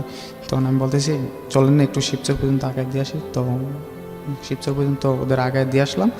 যখন ও আমার ছাইটা চলে যায় আমি দেখতেছি যে এরকম একটা লম্বা রোড, এই রোডটুক চললাম মানে বেকা মোড় নিব আর কি, ওইটু আর ওরা দেখতে পারবো না। তখন আমি ওর ফোন দিয়ে বলি রিক্তা আমার খুব কষ্ট হইতেছে, তুমি কি চলে যেতেছো আমার একা একা রেখা এত এই জায়গায়? তো বলতেছে যে তুমি চলে যাও, ঠিক আছে আমাদের আবার দেখা হবে। তখন আমি বলতেছি আমার খুব কষ্ট লাগতেছে, মানে আমার খুব কান্নাকাটির একটা পাপ। তখন ও ব্যান গাড়িওয়ালা বলতেছে যে আপনি একটু গাড়িটা রাখেন। তো তখন ও দৌড়ে আসার পর মানে একটা সিনেমাটিক দৃশ্যের মতোই, ঠিক আছে। ও আসার পর আমি ওর জড়ায় ধরে খুব কান্নাকাটি করি যে দেখো তুমি আমার ছাইরে চলে যাইতেছো, আমার খুব কষ্ট হইতেছে। তো আমার একটা টান দিয়ে একটা বিল্ডিংয়ের নিচে নিয়ে বলতেছে আরে পাগল, এই যে তোমার মাথায় আত্রিকা বললাম, ঠিক আছে আমি আবার পয়লা বৈশাখে তোমার সাথে দেখা করবো, তো তুমি কোনো না আমি তো তোমারই আছি, আমি তোমার আর ছাইরা কখনো যাবো না, এই করবো না। তখন আমি ওখান থেকে ওর খালায় বলতেছে যে মাইসে দেখলে খারাপ বলবো, চলে আস, ঠিক আছে। বলতেছে বাবা তুমি যাও। তখন চলে আসলাম। তো চলে আসার পর ওই ছেলের জায়গায় দিয়া আমি বাড়িতে যাবো আর কি, রাত্রেবেলায় রাতকে লঞ্চে বাড়িতে যাবো। তো ও যাওয়ার সময় অনেক ফোন দিছে, কখন কোথায় গেছো, ঠিক মতো যাইতেছো নাকি এই সেই। তখন ফোন দিছি রাত্রেবেলা, ওর সাথে কথা বলতেছি। বলার পরে দেখেন আমার তো ঘুম আসতেছে না। আমি আপনার সাথে অনেক কিছু কথা দিয়ে ফেলাইছি আজকে। আর খালা বলছে যে আপনার কথা, যে ছেলেটা তোকে অনেক ভালোবাসে, যদি আমার একটা মেয়ে থাকতো তাহলে ওর কাছে আমি আমার মেয়ের বিয়ে দিতাম, ঠিক আছে। আসলে ছেলেটা তোর খুব ভালোবাসে। তখন এই কথাবার্তা চলতেছে, এটা কিন্তু ওর ফ্যামিলি জানে না, মানে ফ্যামিলি বলতে ওর মা জানে আর ওর বোনের জানায় না আর কি, যেহেতু আগে এক পর্যায়ে গ্যাঞ্জাম হয়ে গেছে। তখন ওর ফ্যামিলি জানে না, এরকম সব কিছু কথাবার্তা চলতেছে। এটা 2014 সালে এটা চলে। তারপরের বছরগুলা মানে এরকমভাবে যাইতেছে খুব ভালো, মানে রিয়েল সম্পর্ক যেরকম যায় এরকম সম্পর্ক, কিন্তু কিছু কিছু দিক দিয়েও খুব নেতিবাচক নেতিবাচক করে যেহেতু এই আগের মতো কিছু কিছু মাঝে মাঝে দেখা যায় বা করে নেতিবাচক, যে ফ্যামিলির হয়তো কোনো বকাঝকা শুনলেই করে। তখন খুব সুন্দরভাবে তখন আমি বলতেছি তুমি তো আসবা কবে, সেই জানুয়ারি 1 তারিখে বললা, এখন আর আসো না, ঠিক আছে? কয় বলছে আমি পয়লা বৈশাখ আসবো। পয়লা বৈশাখ আসবো, কয় তুমি কাজ করো, আমি পয়লা বৈশাখে তোমার কাছে একবার আসবো। মানে এইভাবে 2 মাস 3 মাস ও ঘুরাইতেছে। তো আমিও বেশি আগ্রহ দেখাই না, আমার চিন্তা ও যে কোরআন শরীফের হাত থেকে শপথ করছে ও কখন আমার ছেড়ে যাইবো না, আবার ও খালারের সামনে রেখেই করছে। তখন এরকম চিন্তা নেই, আমি কেউ দেরি করে আসুক, এতে যদি আমি কাজ ঠিক মতো করি তো আমারও কিছু টাকা পয়সা জমলো, করলো। তখন এরকম কথাবার্তা চলতেছে, এর ফাঁকে 14 সালটা ভালোই গেল, 15 সালটা ভালোই গেল, খুব সুন্দরভাবে যাইতেছে। 15 সালে যায় ওর সাথে আমার আবার দেখা করার ডেট হয়, কোরবানি ঈদে পরে ওর সাথে আমি দেখা করবো। তো এর ফাঁকে আবার ওই যে বাড়িতে গেলাম যেদিন দেখা করে আসলাম না, দেখা করে আসার পর দিন আবার ওর সাথে আমি আবার দেখা করতে চাই। ও আমার দেখা করতে মানে চায় না। আমি বলতেছি দেখো তোমার সাথে দেখা করতে গেলাম একান্তভাবে কিছুই হইলো না, তো আমি আবার আসি। ও বলতেছে না, ওই যে যেদিন দেখা করে আসলাম তারপরের দিন বাড়িতে গেলাম না, বাড়িতে একদিন থেকে চলে আসি যে আবার ওর সাথে দেখা করবো, যে মানে সামহাও আপনার খারাপ লাগছিল ওর জন্য বেশি? খারাপ লাগছিল যে আবার দেখা করবো। তখন ও বলতেছে যে না এটা কিভাবে সম্ভব, বাড়ি থেকে এত ঘন ঘন বাইরে হওয়া যাইব না। তখন আমি বলছি আসো না প্লিজ, একটা দিন তুমি দেখা করো। তখন ও রাজি হইতেছে না, আমার কথা হলো যেমনি হোক আমি ম্যানেজ করতে পারবো ওরে। তখন ওই রাত্রে একদিন থেকে আবার রাতে লঞ্চ ওইটা চলে আসি, সকাল ভোরবেলা সতর্কাট নাইমার পর ওরা আমি ফোন দিই যে আমি আসি। ও না বলতেছে যে না এটা কোনোতেই সম্ভব না। তো আমি বলতেছি তুমি আসো। তো পরবর্তীতে আমি বললাম যে আমি কিন্তু চলে আসছি তোমার এলাকায়, তুমি যে করো। পরবর্তীতে আমি মাওঘাট হইয়া এখানে কিছু রেস্ট নিয়ে খাওয়া দাওয়া করে তো আমি এইবার চলে আসি, কাউরাকান্দি ঘাটে যাই। যাওয়ার পর ওরা বলি যে আমি কিন্তু চলে আসছি, ও তারপরও না বলে যে না আমি পারবো। তখন আমি বলতেছি দেখো আমি এই জায়গায় আসছি, তুমি যদি না আসো তাহলে সারাদিন বসে থাকবো, আর নয়তো আমি তোমার বাড়িতে যাবো।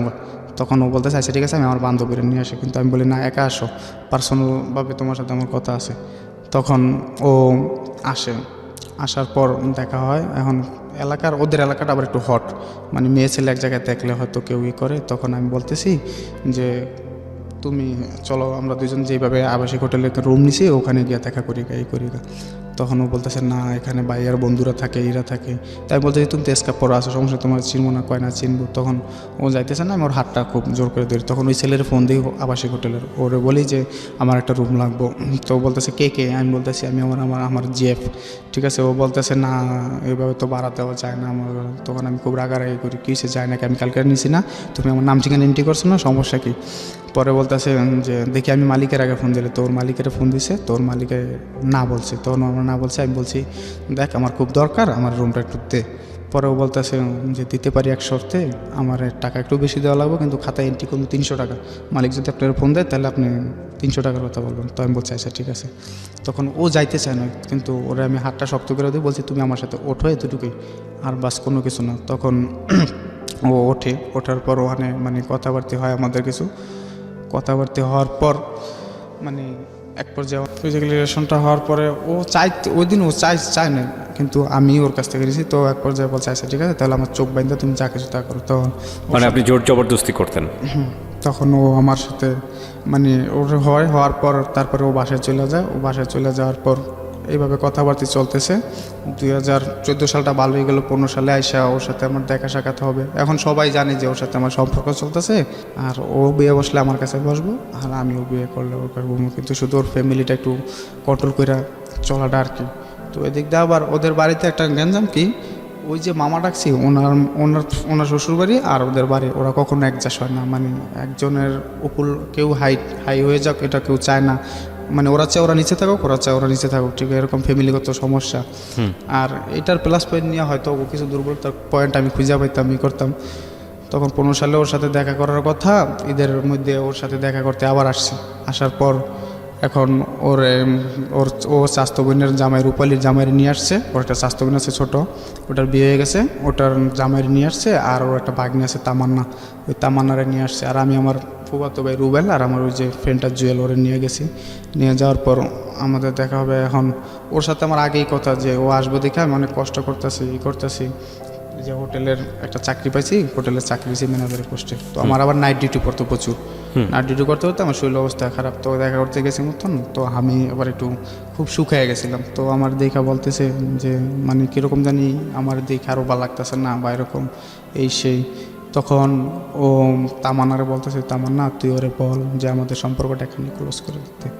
তখন আমি বলতে, তামান্না ওর বলছে মানে এমনি সরাসরি বলে না, কিন্তু আমি আকারে নিতে বুঝতে পারতেছি। তো আমি বলছি সমস্যা কি, কিছুই বলে না। তামান্না ওরে বলে যে এরকম এরকম, যে তোর যদি ভালো না লাগে তুই সরাসরি বলে দে। তখন আমি বলতেছি কেন, বলতেছে যে আপনি এরকম শুকায় গেছেন, এই হয়ে গেছেন। তো আমি বলতেছি ওর জন্য আমি চাকরি করতেছি, এত কষ্ট করতেছি, নাইট ডিউটি করতেছি, কোনোদিন একদিন ছুটি কাটাই না। ও জানে, ওর সাথে তো আমার প্রতিদিন কথাবার্তা হয়। তখন ও বলতেছে যে দেখেন, ও এমনি মানে কিছু বলতে চায় না, ওর দিয়ে বলাইতে চায়। তখন আমি বলতেছি তো আমার আবার আগের ছবি ছিল সবসময়, তো আমি বলছি এটাকে আর এটাকে, ঠিক আছে তো আমি এরকম ছিলাম, তুমি তো আমার দিকে করছো, এখন এরকম হয়ে গেছি, তো আমি তো তুমি যদি চাও তাহলে আমি আবার নিজের ঠিক করবো, ঠিক আছে ওরকমভাবে করবো।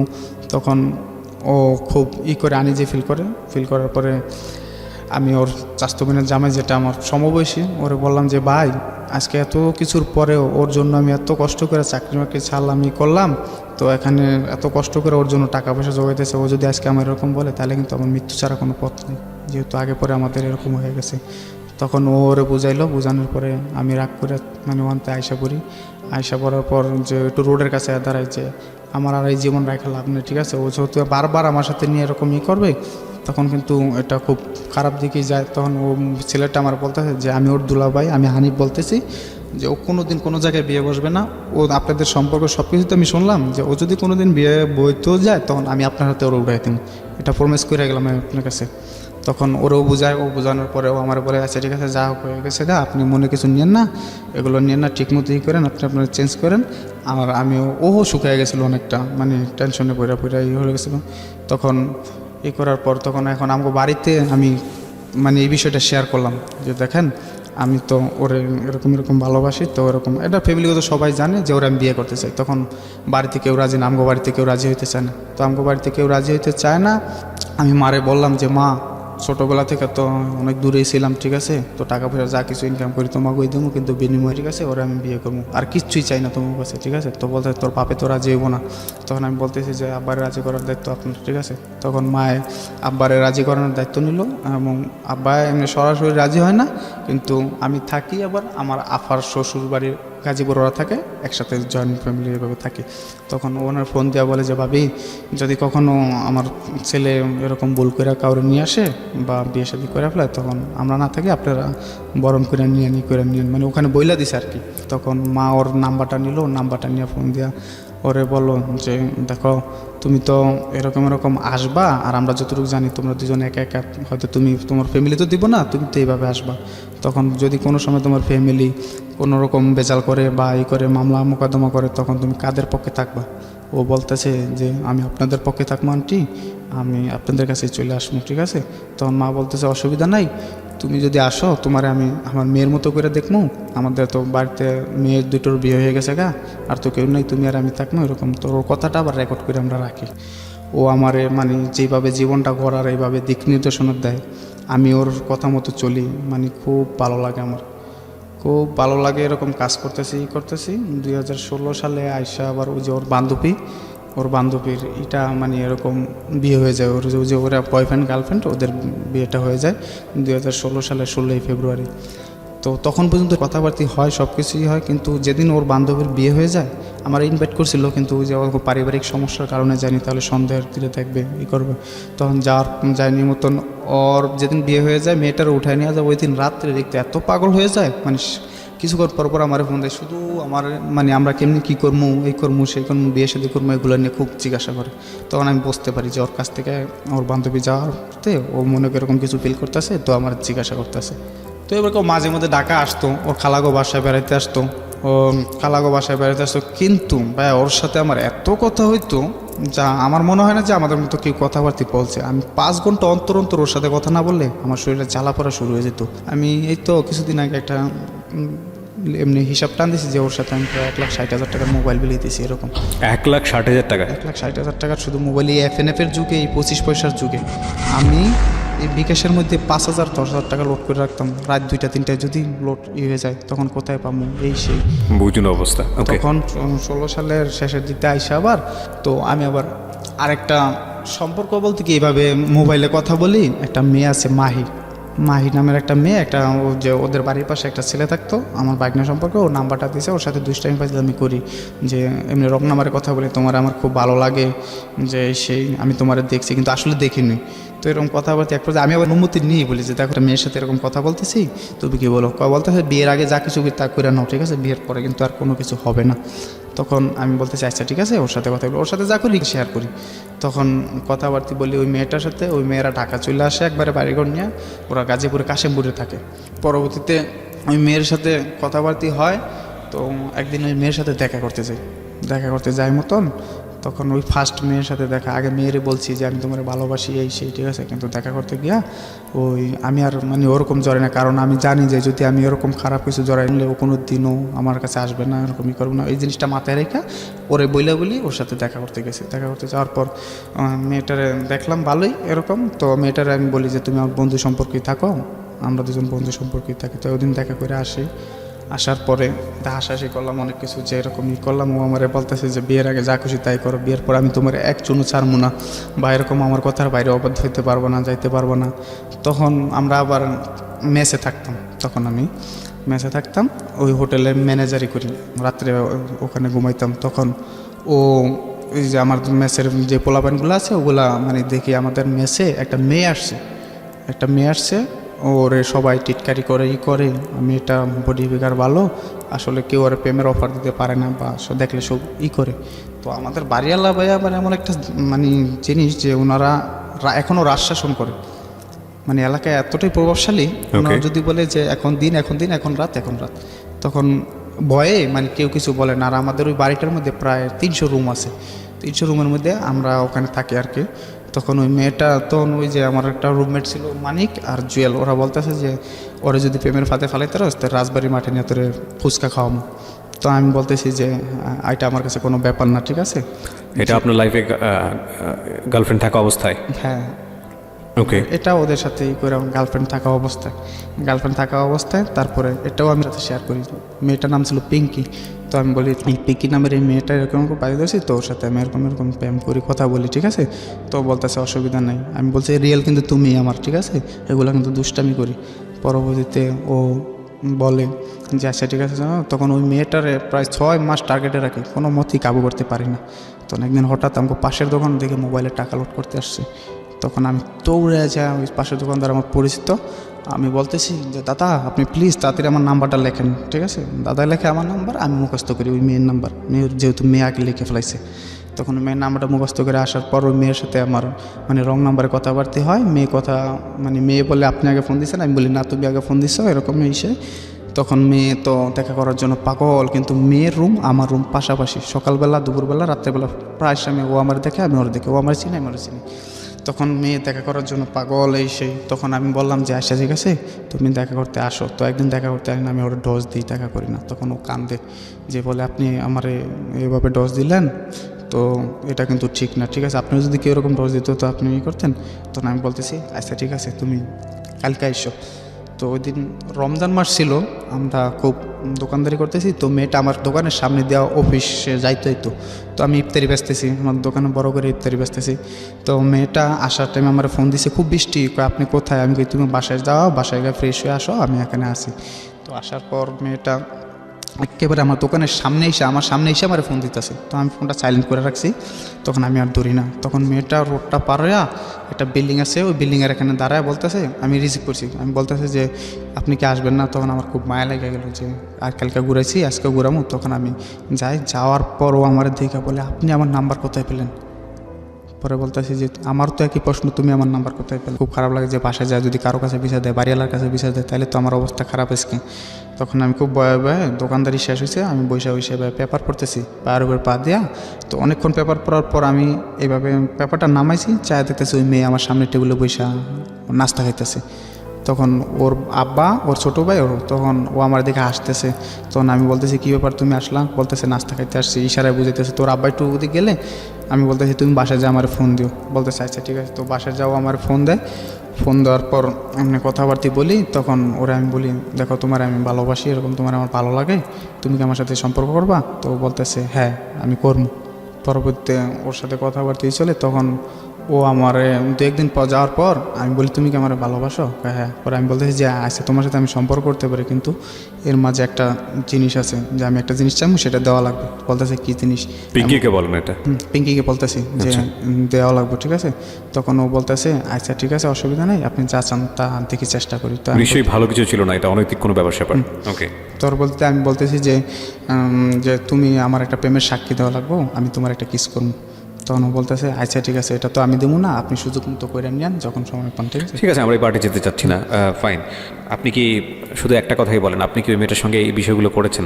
না ফিজিক্যালি কোনো রিলেশন হয় না, শুধু ও একদিন রাত্রে 3টা বাজে আমার ফোন দিছে, ও যে ওটা দিলে আমি ওর সাথে সম্পর্ক করবো। পাশাপাশি রুমে ছিলেন আপনারা? হ্যাঁ আমি দোকানে তখন রাতে ঘুমাইতাম, ও আমার ফোন দিছে রাতে 3টা বাজে যে আপনি কোথায় আসেন, আমি এরকম এরকম গোসলখানায় আছি, তো আপনি আমার একটা কিস করে যান, ঠিক আছে। তখন আমি ও রাত্রেবেলা আসি, আসার পরে ওরা একটা কিস করে যাই, কিন্তু মেয়েটা আমার জন্য খুব পাগল ছিল। আমি মেয়েটার খুব মানে এইভাবে হয়তো ফাঁদে ফালায়া কোনো এমনি খারাপ কিছুই করিনি, কিন্তু পরবর্তী মেয়েটা অনেক কান্নাকাটি করছে, ওর সাথে সম্পর্কটা আমি ভাঙিয়ে দিই আর কি। কখনো কখনো দেখতাম আমি 11টা বাজে দিনে ঘুমাইতাম, 11টা বাজে আমি ওর যন্ত্রণায় ফোন দেয় একদিকে, ও ফোন দেয়, তখন আমি ফোন বন্ধ করে ঘুমাইতাম, আমার 2টা বাজে ঘুমাইতে উঠতাম, সেই একই জায়গায় আমার জানলার পাশে দাঁড়ায় রয়েছে মেয়েটা। হ্যাঁ বলতেছে যে তুমি যে ফোন রেখে ঘুমাইছো না, আমি এখন পর্যন্ত তোমার আশায় দাঁড়ায় রয়েছি। আমি আমি এখন কি বলবো, ঠিক আছে সামনের দিকে আগাই আর কি। হ্যাঁ, তারপর? তখন ওই মেয়েটা মানে আমার খুব মানে লাভ করে, আমি জিনিসটা আসলে বুঝতে পারি যে মেয়েটা আসলে আমার পড়ে গেছে। তখন এদিকটা ওদের সাথে তো কথায় বাজি ধরে করছি, তখন আমার খুব খারাপ লাগে। এক পর্যায়ে ও আমার প্রায় 12টা নাম্বার দিয়ে কথা বলতো আমার সাথে। এইটা আবার কিছু কিছু লোকে রেকর্ড করে ফেলার পর আমাদের বাড়িওয়ালা ম্যানেজারের কাছে দিয়ে দেয়। ম্যানেজারের তো আমার বলে, ম্যানেজার তো আগে থেকে যেহেতু 10 বছর ধরে থাকি, একটা ভালো সম্পর্ক, তো বলতেছে কী ব্যাপার যে সেই মেয়েগুলো কী শুনি, হ্যাঁ এই সেই তো কিছু করছো নি? আমি বলতেছি না ভাই কিছু করিনি, এরকমই। তো বলতেছে অসুবিধা নেই। তো এই 1 কান 2 কান সবাই জানাবার পর ওরা বাসাটা ছাইরা দেয়। পিঙ্কিরা? বাসাটা ছাইরা দেওয়ার পর মেয়ে এখনও এলাকায় আছে, এখনও আমার সাথে দেখা হয়, কিন্তু আমার সাথে কোনোদিন কথা বলে না। তো এটা রিক্তা জানে, রিক্তারে আমি সব কিছু করে বলি। এই ছিলেন এগুলো বলেছেন? না কি ও জানতেছে যে আমি ওর একটা দিছি, তো আমার মতো আমি সব কিছু চলতেছি। তো এর ফাঁকদা মাহি আবার আমার বলতেছে যে তুমি আমার সাথে একদিন দেখা করো, আমরা একদিন কথা করতে যাই। কে বলছে? মাহিটাকে? মাহিটা লই যায় আরেকটা, ওর সাথে কথা বলতাম কিছুদিন, আরেকটা মেয়ের সঙ্গে কথা বলতেন? হ্যাঁ ওই যে বললাম না কিছুক্ষণ আগে বলছি তো যে মাহি। ঠিক আছে। তো মাহি আমার বেস্ট ফ্রেন্ড, ওরা আমি ওরকম চোখে কখনো দেখিও না, ভাবিও না। পরবর্তীতে ওর সাথে দেখা করার নিয়ে আমরা নন্দন পার্কে দেখা করতে যাবো আর কি। তখন নন্দন পার্কে দেখা করতে যাই, পার্কে যে দেখা করতে যাবো এটা বলি না, শুধু বলি যে আমি এক জায়গায় যাচ্ছি, তুমি যেহেতু অল টাইম কথা বলি, ঠিক আছে এরকমটাই। তখন ওই মাহিরে নিয়ে আমি নন্দন পার্কে যাই। নন্দন পার্কে যাওয়ার পর ওর সাথে নন্দন পার্কে যাওয়ার মধ্যে একটা ঘটনা ঘটে যে মাহি মেয়েটার আমি কোনো সময় স্পেস দিতাম না বলতে যে একসাথে বয়ফ্রেন্ড গার্লফ্রেন্ড যে হাঁটাহাঁটি, একসাথে হাত ধরা বা ওরকমই করা, বা একটা রোড পার হইতে গেলে ওরা সেফ রাখা। তো ওই দিন রোডটা খুব ভয়ঙ্করভাবে ওরা আমি একা পার করাই, তো খুব কান্নাকণ্ঠে বলে যে তুমি আমার এইটুকু স্পেসও দিলে না যে আমার রোডটা পার করবা, এইটুকু করলো না, ঠিক আছে। আজকে যদি আমার অন্য কেউ হইতো এত বড় রিক্সে আমার রোডটা পার করাইতো না, তুমি আমার ফালায় চলে আসো। তখন আমার মনটা খুব খারাপ ছিল ওই দিন। তো আমি জানি হয়তো মাই আমার শুনতে পাইবো, ঠিক আছে। তো মাই সরি, ঠিক আছে, ওই দিনকার ঘটনার জন্য আমি যে আসলে আমি ওটা করতে চাইনি, আমার মনটা খুব খারাপ ছিল। তখন ওরে নিয়ে আমি নন্দন পার্কে ঘন্টা 2-1 ঘোরার পর ওখান থেকে চলে আসি। ব্যাপারটা ওরে সব কিছু শেয়ার করি মাহিরে শেয়ার করার পর ও আমার একটা বেস্ট ফ্রেন্ড হয়ে দাঁড়ায়। মোবাইলে কথা নিয়ে আমার এই চাকরি একবার চলে যায়, যে মোবাইলে প্রচুর কথা বলি, এই যে হোটেলে যে ম্যানেজারি করি আমি, তো আমার পোস্টটা খুব ভালো এই এলাকার। তো আমার আবাসিক হোটেল ছিল না, খাবার হোটেল রেস্টুরেন্ট, ঠিক আছে। তো এটার ম্যানেজারি কিন্তু আমি অতিরিক্ত মোবাইলে কথা বলি ওর সাথে, ওই কারণে ব্যবসার একটু দেয়, কিন্তু ওনারা আমার না করে দেওয়ার পর তারপরে কিছুদিন পর ওনারা আবার আমার অ্যাকসেপ্ট করে, মানে চাকরিতে জয়েন দিতে বলে। তো জয়েন দিতে বলে মতন মনে করেন যে এইভাবে আর চলে না, মানে আমি ওর ছাড়া থাকতেই পারতেছি না, কথা ছাড়া। তারপরে যেহেতু আমি চাকরিটা আবার ছাইরা দিই, ঠিক আছে, যে ওনার কথা বলতে পারি না, করতে পারি না, ছাইরা দিয়া। তো আমি মারে বলতেছি মা আমার কিছু টাকা দাও, আমি একটা দোকান নিই। তো আমি দোকানদারি করি একটা দোকান পাইছি। তখন মা আমার 30,000 টাকা দেয়, আর আমার কিছু টাকা ছিল, ওগুলো নিয়ে 50,000 টাকা একটা দোকান কিনি। দোকানটা ভালোই চলে, আর এলাকায় আমি যেহেতু পরিচিত, খুব সুন্দর দোকানটা চলে, একবার জমজমাট হয়ে গেছিলো। হয়ে যাওয়ার পর এখন বলতেছি দেখো আমি তো যে কোনো একটা ব্যবসায় নামছি, এখন যদি তুমি আসো আমার কোনো সমস্যা নেই, আমরা চলতে পারবো, এরকম যেরকম কথাবার্তা চলে আর কি এরকম। তো ও আবার আগে থেকেই আমারে বলতো যে আমারে তুমি নিবা, আমি তোমার কাছে যাবো, এমন মিলে উপস্থাপন করবা যাতে আমার বাপ মা ভাই বোন কেউ বলতে না পারে তোমার কাছে গেলে আমি ভুল করছি এই সেই, ঠিক আছে। তো বিষয়টা এরকমও বলতো যেরকম ওরে 5 জিনিস দেওয়া, যেরকম স্বর্ণের জিনিস মিনিস এগুলো সব কিছু দেওয়া। তো আমি বলতেছি অসুবিধা নাই, আমি আমার সাধ্য মতো তোমার সব কিছুই দেবো, যাতে তোমার বোন কোনো দিন না বলতে পারে যে তুমি আমার কাছে আইসা ভুল করছো। তো হঠাৎ করে ওরে দেখতে আসে, প্রায় দেখতে আসে, তো আমারে বলতেছে যে আমি কিন্তু আর পারতেছি না কন্ট্রোল করতে, প্রায় দেখতে আসে বিয়ার ঠিক হয়ে যায়, এই হয়ে যায়, আমি চলে আসবো। তখন আমি বলতেছি আসো, অসুবিধা নেই, এখন আমার ব্যবসা বাণিজ্য আছে, তোমার নিয়ে চলার মতো অ্যাবিলিটি আমার আছে, তুমি আসো। তখন আমার বলতেছে যে আসতে পারি, আমি কিন্তু রূপালী না জ্যাসমিন না, ওই ওর চাস্তো বোনের নাম করলো, ফুফুর নাম করলো, যে আমি আমার আলাদা একটা চাহিদা আছে। তো আমি বলতেছি কীরকম, আমি কোনো নর্মাল ইয়ে থাকতাম না, নর্মালেরভাবে চলাফেরা করতাম না। তখন আমি বলি কিসে থাকবো, আমার ভালোবাসায় রাখা লাগবো, আবার করা লাগবো, ভালোভাবে রাখা লাগবো। তো আমি বলতেছি কেউ কোনো দিন চায় না যে তার বউটা খারাপ থাকুক, তো তুমি আসো। তখন ও আসবো আসবো এরকম করে, তখন আমি দোকানটা বিক্রি করে দিই, যেহেতু দোকানটা বিক্রি করলে 50-60 হাজার টাকা আমার হাতে থাকবো, তখন ওরা নিয়ে আমি কিছুটা হলেও ভালোভাবে একটু চলতে পারবো। কিন্তু ও আমার বলে না যে দোকানটা বিক্রি করে, কিন্তু আমার নিজে থেকে আমি দোকানটা বিক্রি করে দিই, এবং আমার বাড়িতে জিজ্ঞাসা করে যে কেন দোকান বিক্রি করছো এই সেই। তখন আমি বলি যে বাড়িতে মিথ্যা কথা বলি। মা বলে যে তোর আব্বার কাছ থেকে কত কষ্ট টাকাগুলো লয়ে দিছি, আর টাকাগুলো আমি বাড়িতে দিই না। তারপরে মনে করেন যে ঈদের কিছুদিন আগে দোকানটা বিক্রি করে দেই, তখন ওই যে হোটেলে ম্যানেজার করতে মালিকে বলতেছে যে যাই হোক ঈদের বাড়িতে করতে যায়, তো তুই আমার দোকানে আবার লাগে যাইস, আমার দোকানে লাগে যাওয়ার পর ডিউটি ঠিক মতো করিস। তখন আমি বাড়িতে অনেকটা পয়সা জায়গা একবারে, যেহেতু টাকা পয়সাগুলো দিছে করছি, আমি বাড়িতে টাকা পয়সাগুলো দিই না। মার সাথে আমার খুব একটা সম্পর্কটা ডিল হয়ে যায় বাড়িতে। তারপরেও যাই হোক আমি মারে বলি যে মা অনেক টাকা দেনা ছিলাম দিছি, মায়ের সাথে সহ্য করবো, তো মায়ের সাথে সহ্য করবো না, তোমরা তো করবা, ঠিক আছে। তো আমি টাকাটা খাইয়া ফেলেছি, নষ্ট করেছি, আসলে টাকাটা আমার কাছে ছিল শুধু ওর একটু সুখে রাখার জন্য এই কাজটা করা। তারপরে মাঝখান্দা ওর সাথে ঈদের টাইমে দেখা করতে যাবো, তো বলছে যে আশা তুমি আসো। তখন দেখা করতে গেলাম, ওর চাস্তো বোন মুন্নি, ওর একটা কাজিন আছে, ওগুলার নিয়ে আসছে, জ্যোৎস্না ওগুলার নিয়ে আসছে, আর ওদের কয়টা বয়ফ্রেন্ড ছিল নিয়ে আসার পর ওই পাঁচচর ওখানে একটা সুন্দর জায়গা আছে উপসর, ওখানে দেখা করলাম। দেখা করার পরেই ও আমার বলতেছে যে সব কিছু তুমি তো আমার সাথে খুব রাগ থাকা কথা বলো, করো, তো সব কিছু গোছাও, আমাকে কিন্তু শেষ পার্ট। আমিও বলতেছি এরকম, ও বলতেছে আমার কথা মতো এইভাবে চলা লাগবে, এই করা লাগবে সেগুলো, তাইলে কিন্তু আমি আছি। মানে এটা সামনাসামনি গেলে শাসন করে আর কি যে যুগ, আর আমি ওর সামনে গেলে খুব ভয় পাইতাম, কোনো দিন মানে মুখ উঁচা করে করে বলতাম না, এমনকি ওর পাশে বসতো, আমি ওর অনুমতি নিয়ে বসতাম যে আমি কি তোমার পাশে একটু বসতে পারি। তখন ও বলতে অসুবিধা নেই তুমি বসো। তখন আমি বলি না তুমি যদি কিছু বলো এসে, তখন ও বসে কথাবার্তা বলার পর ওদের কাছ থেকে ওরা আমি আলাদা নিয়ে আসি, যে ওদের সাথে আমি দেখা করবো না, শুধু জ্যোৎস্নার সাথে দেখা করি, জ্যোৎস্না আগে কখনো আমার দেখে না। তো দেখা করার পর জ্যোৎস্না চলে যায়, ওরা আমি আলাদা পার্সোনালভাবে কথা বলি, পার্সোনালভাবে অনেক কথা বলার পর ওরা চলে যায়, মানে আমরা এক পর্যায়ে একটু ভিতর সাইডে বসি। আর ওদিকে মুন্নি তো ফোন দিয়ে পাগল, মুন্নি ভাবতেছে যে ও আমার সাথে চলে আসছে, ও তো কান্নাকাটি, যে যদি ও জসিমের সাথে জায়গা তাহলে তো বাড়িতে আমি কী জবাব দিব, এরকমই দিব। যাই হোক মন থেকে চলে আসার পর এখন আমি সব কিছু ওই দোকানে কাজ করি, খুব সুন্দর মতো করি, কিন্তু ভাইয়া আমি কাজ করি কথা ঠিক, কিন্তু আমি একটা টাকা কোনো কিছু করে ভাঙি না, এরকমই করি না। এর মাঝে আবার আমাদের এখানে গাজীপুরে একটা সমস্যা আছে, রাত্রে বেশিক্ষণ দোকান খোলা রাখলে পুলিশে ধরে নিয়ে যায়। তো আমার 2বার ধরে নিয়ে গেছে, নিয়ে যাওয়ার পর আমরা একটা সমিতি করি আমাদের চাঁদপুরের লোকেরা আর কি, দৈনিক 50 টাকা করে, যদি কোনো বেশি সমস্যা হয় তাহলে আইনি লড়াই করবো এই টাকাটা দিয়ে। তো ওখানে ওর নামে একটা সমিতি করি, এখানেও প্রায় 30,000 টাকা জমা যায়। তো আমি ক্যাশ ক্যাপিটাল ভালোই জোগাই, আর মার সাথেও প্রতিদিন কথা বলে কিভাবে যাইবো, করবো, আসবো, সব কিছু। মার সাথেও একবারে জয়েন্ট ফ্যামিলি যেরকম এরকম কথাবার্তা বলে, সব কিছু শেয়ার করে, ও আমার সব কিছু বলে। এর মাঝখানটা ও ডাকা আসে, ওর বোনের ছোটো বাচ্চাটার ছোটো বাচ্চার অসুখ, শিশু হাসপাতালে ভর্তি হয়। শিশু হাসপাতালে ভর্তি হওয়ার মতন ও আমার বলে যে আমি ওরা বলি তুমি আমার সাথে একটু দেখা করো। তো বলতেছে তুমি হাসপাতালে আসো। তাই আমি বলছি আপারে কী বলবো, তো আপারে বলবা যে এরকম জ্যাসমিনেতে শুনছি আপনার ছেলে অসুস্থ, তাই আমি আসলাম। তো আসার পর আমি আস্তে আস্তে দেখা করতে ও হাসপাতাল থেকে সিট কাটটা দেয়, সিট কাটটা দেয়, ও বাসায় যায়। বাসায় যাওয়ার পর ওরে বাসা থেকে আমি অনেক কৌশলে বাড়ি করার পরে এর বাদে ওরা নিয়ে আমি শিশু মেলায় ঘুরতে আসি আর কি। শিশু মেলায় ঘোরার পর বিকালবেলা ওরা করে দিই। শিশু মেলায় ঘুরতে এসে একটা জিনিস দেখতে পাই, ওর মোবাইলে মেসেঞ্জারে আমি ঢোকার পর দেখি যে একটা ছেলের আইডি থেকে ওরা লেখা হাই জান কী করো। তো আমি বলতেছি এটা কি, বলতেছে এটা আপার ননদের ই, তো আপার ননদেরই, তো ওরা ও দুষ্টামি করে আমার করছে, যে ওরা ফেক আইডি স্যালারি দিয়া। তো আমি বলতেছি আমি খুব রাগ করি, অনেক রাগ করি মতন আমার বোঝাই করে। তো এখানে আমরা কিছু ফটো টটো তুললাম, চলে আসলাম। চলে আসার পর এখন সব কিছু রেডি, ও আসবে, বের হয়ে আসবে। ও বের হয়ে আসবে। তখন আমি বলতেছি কবে আসবে এসে, তখন ও আমার বলে যে যেখান থেকে দেখতে আসছিল ওই জিনিসটা কাইটা গেছে কাইটা যাওয়ার পর এখন আমি ফিরে আসি। তো তুমি যদি একটা মাস বেশি কাজ করো, তো এখানে যদি 10,000 টাকা বেশি ইনকাম হয়, তো এটা তো আমাদের ভবিষ্যতে আমাদের ছেলেপেলে হবে বা আমাদের সংসার জীবনে এরকম লাগবে, প্রভাব ফেলবো, ঠিক আছে।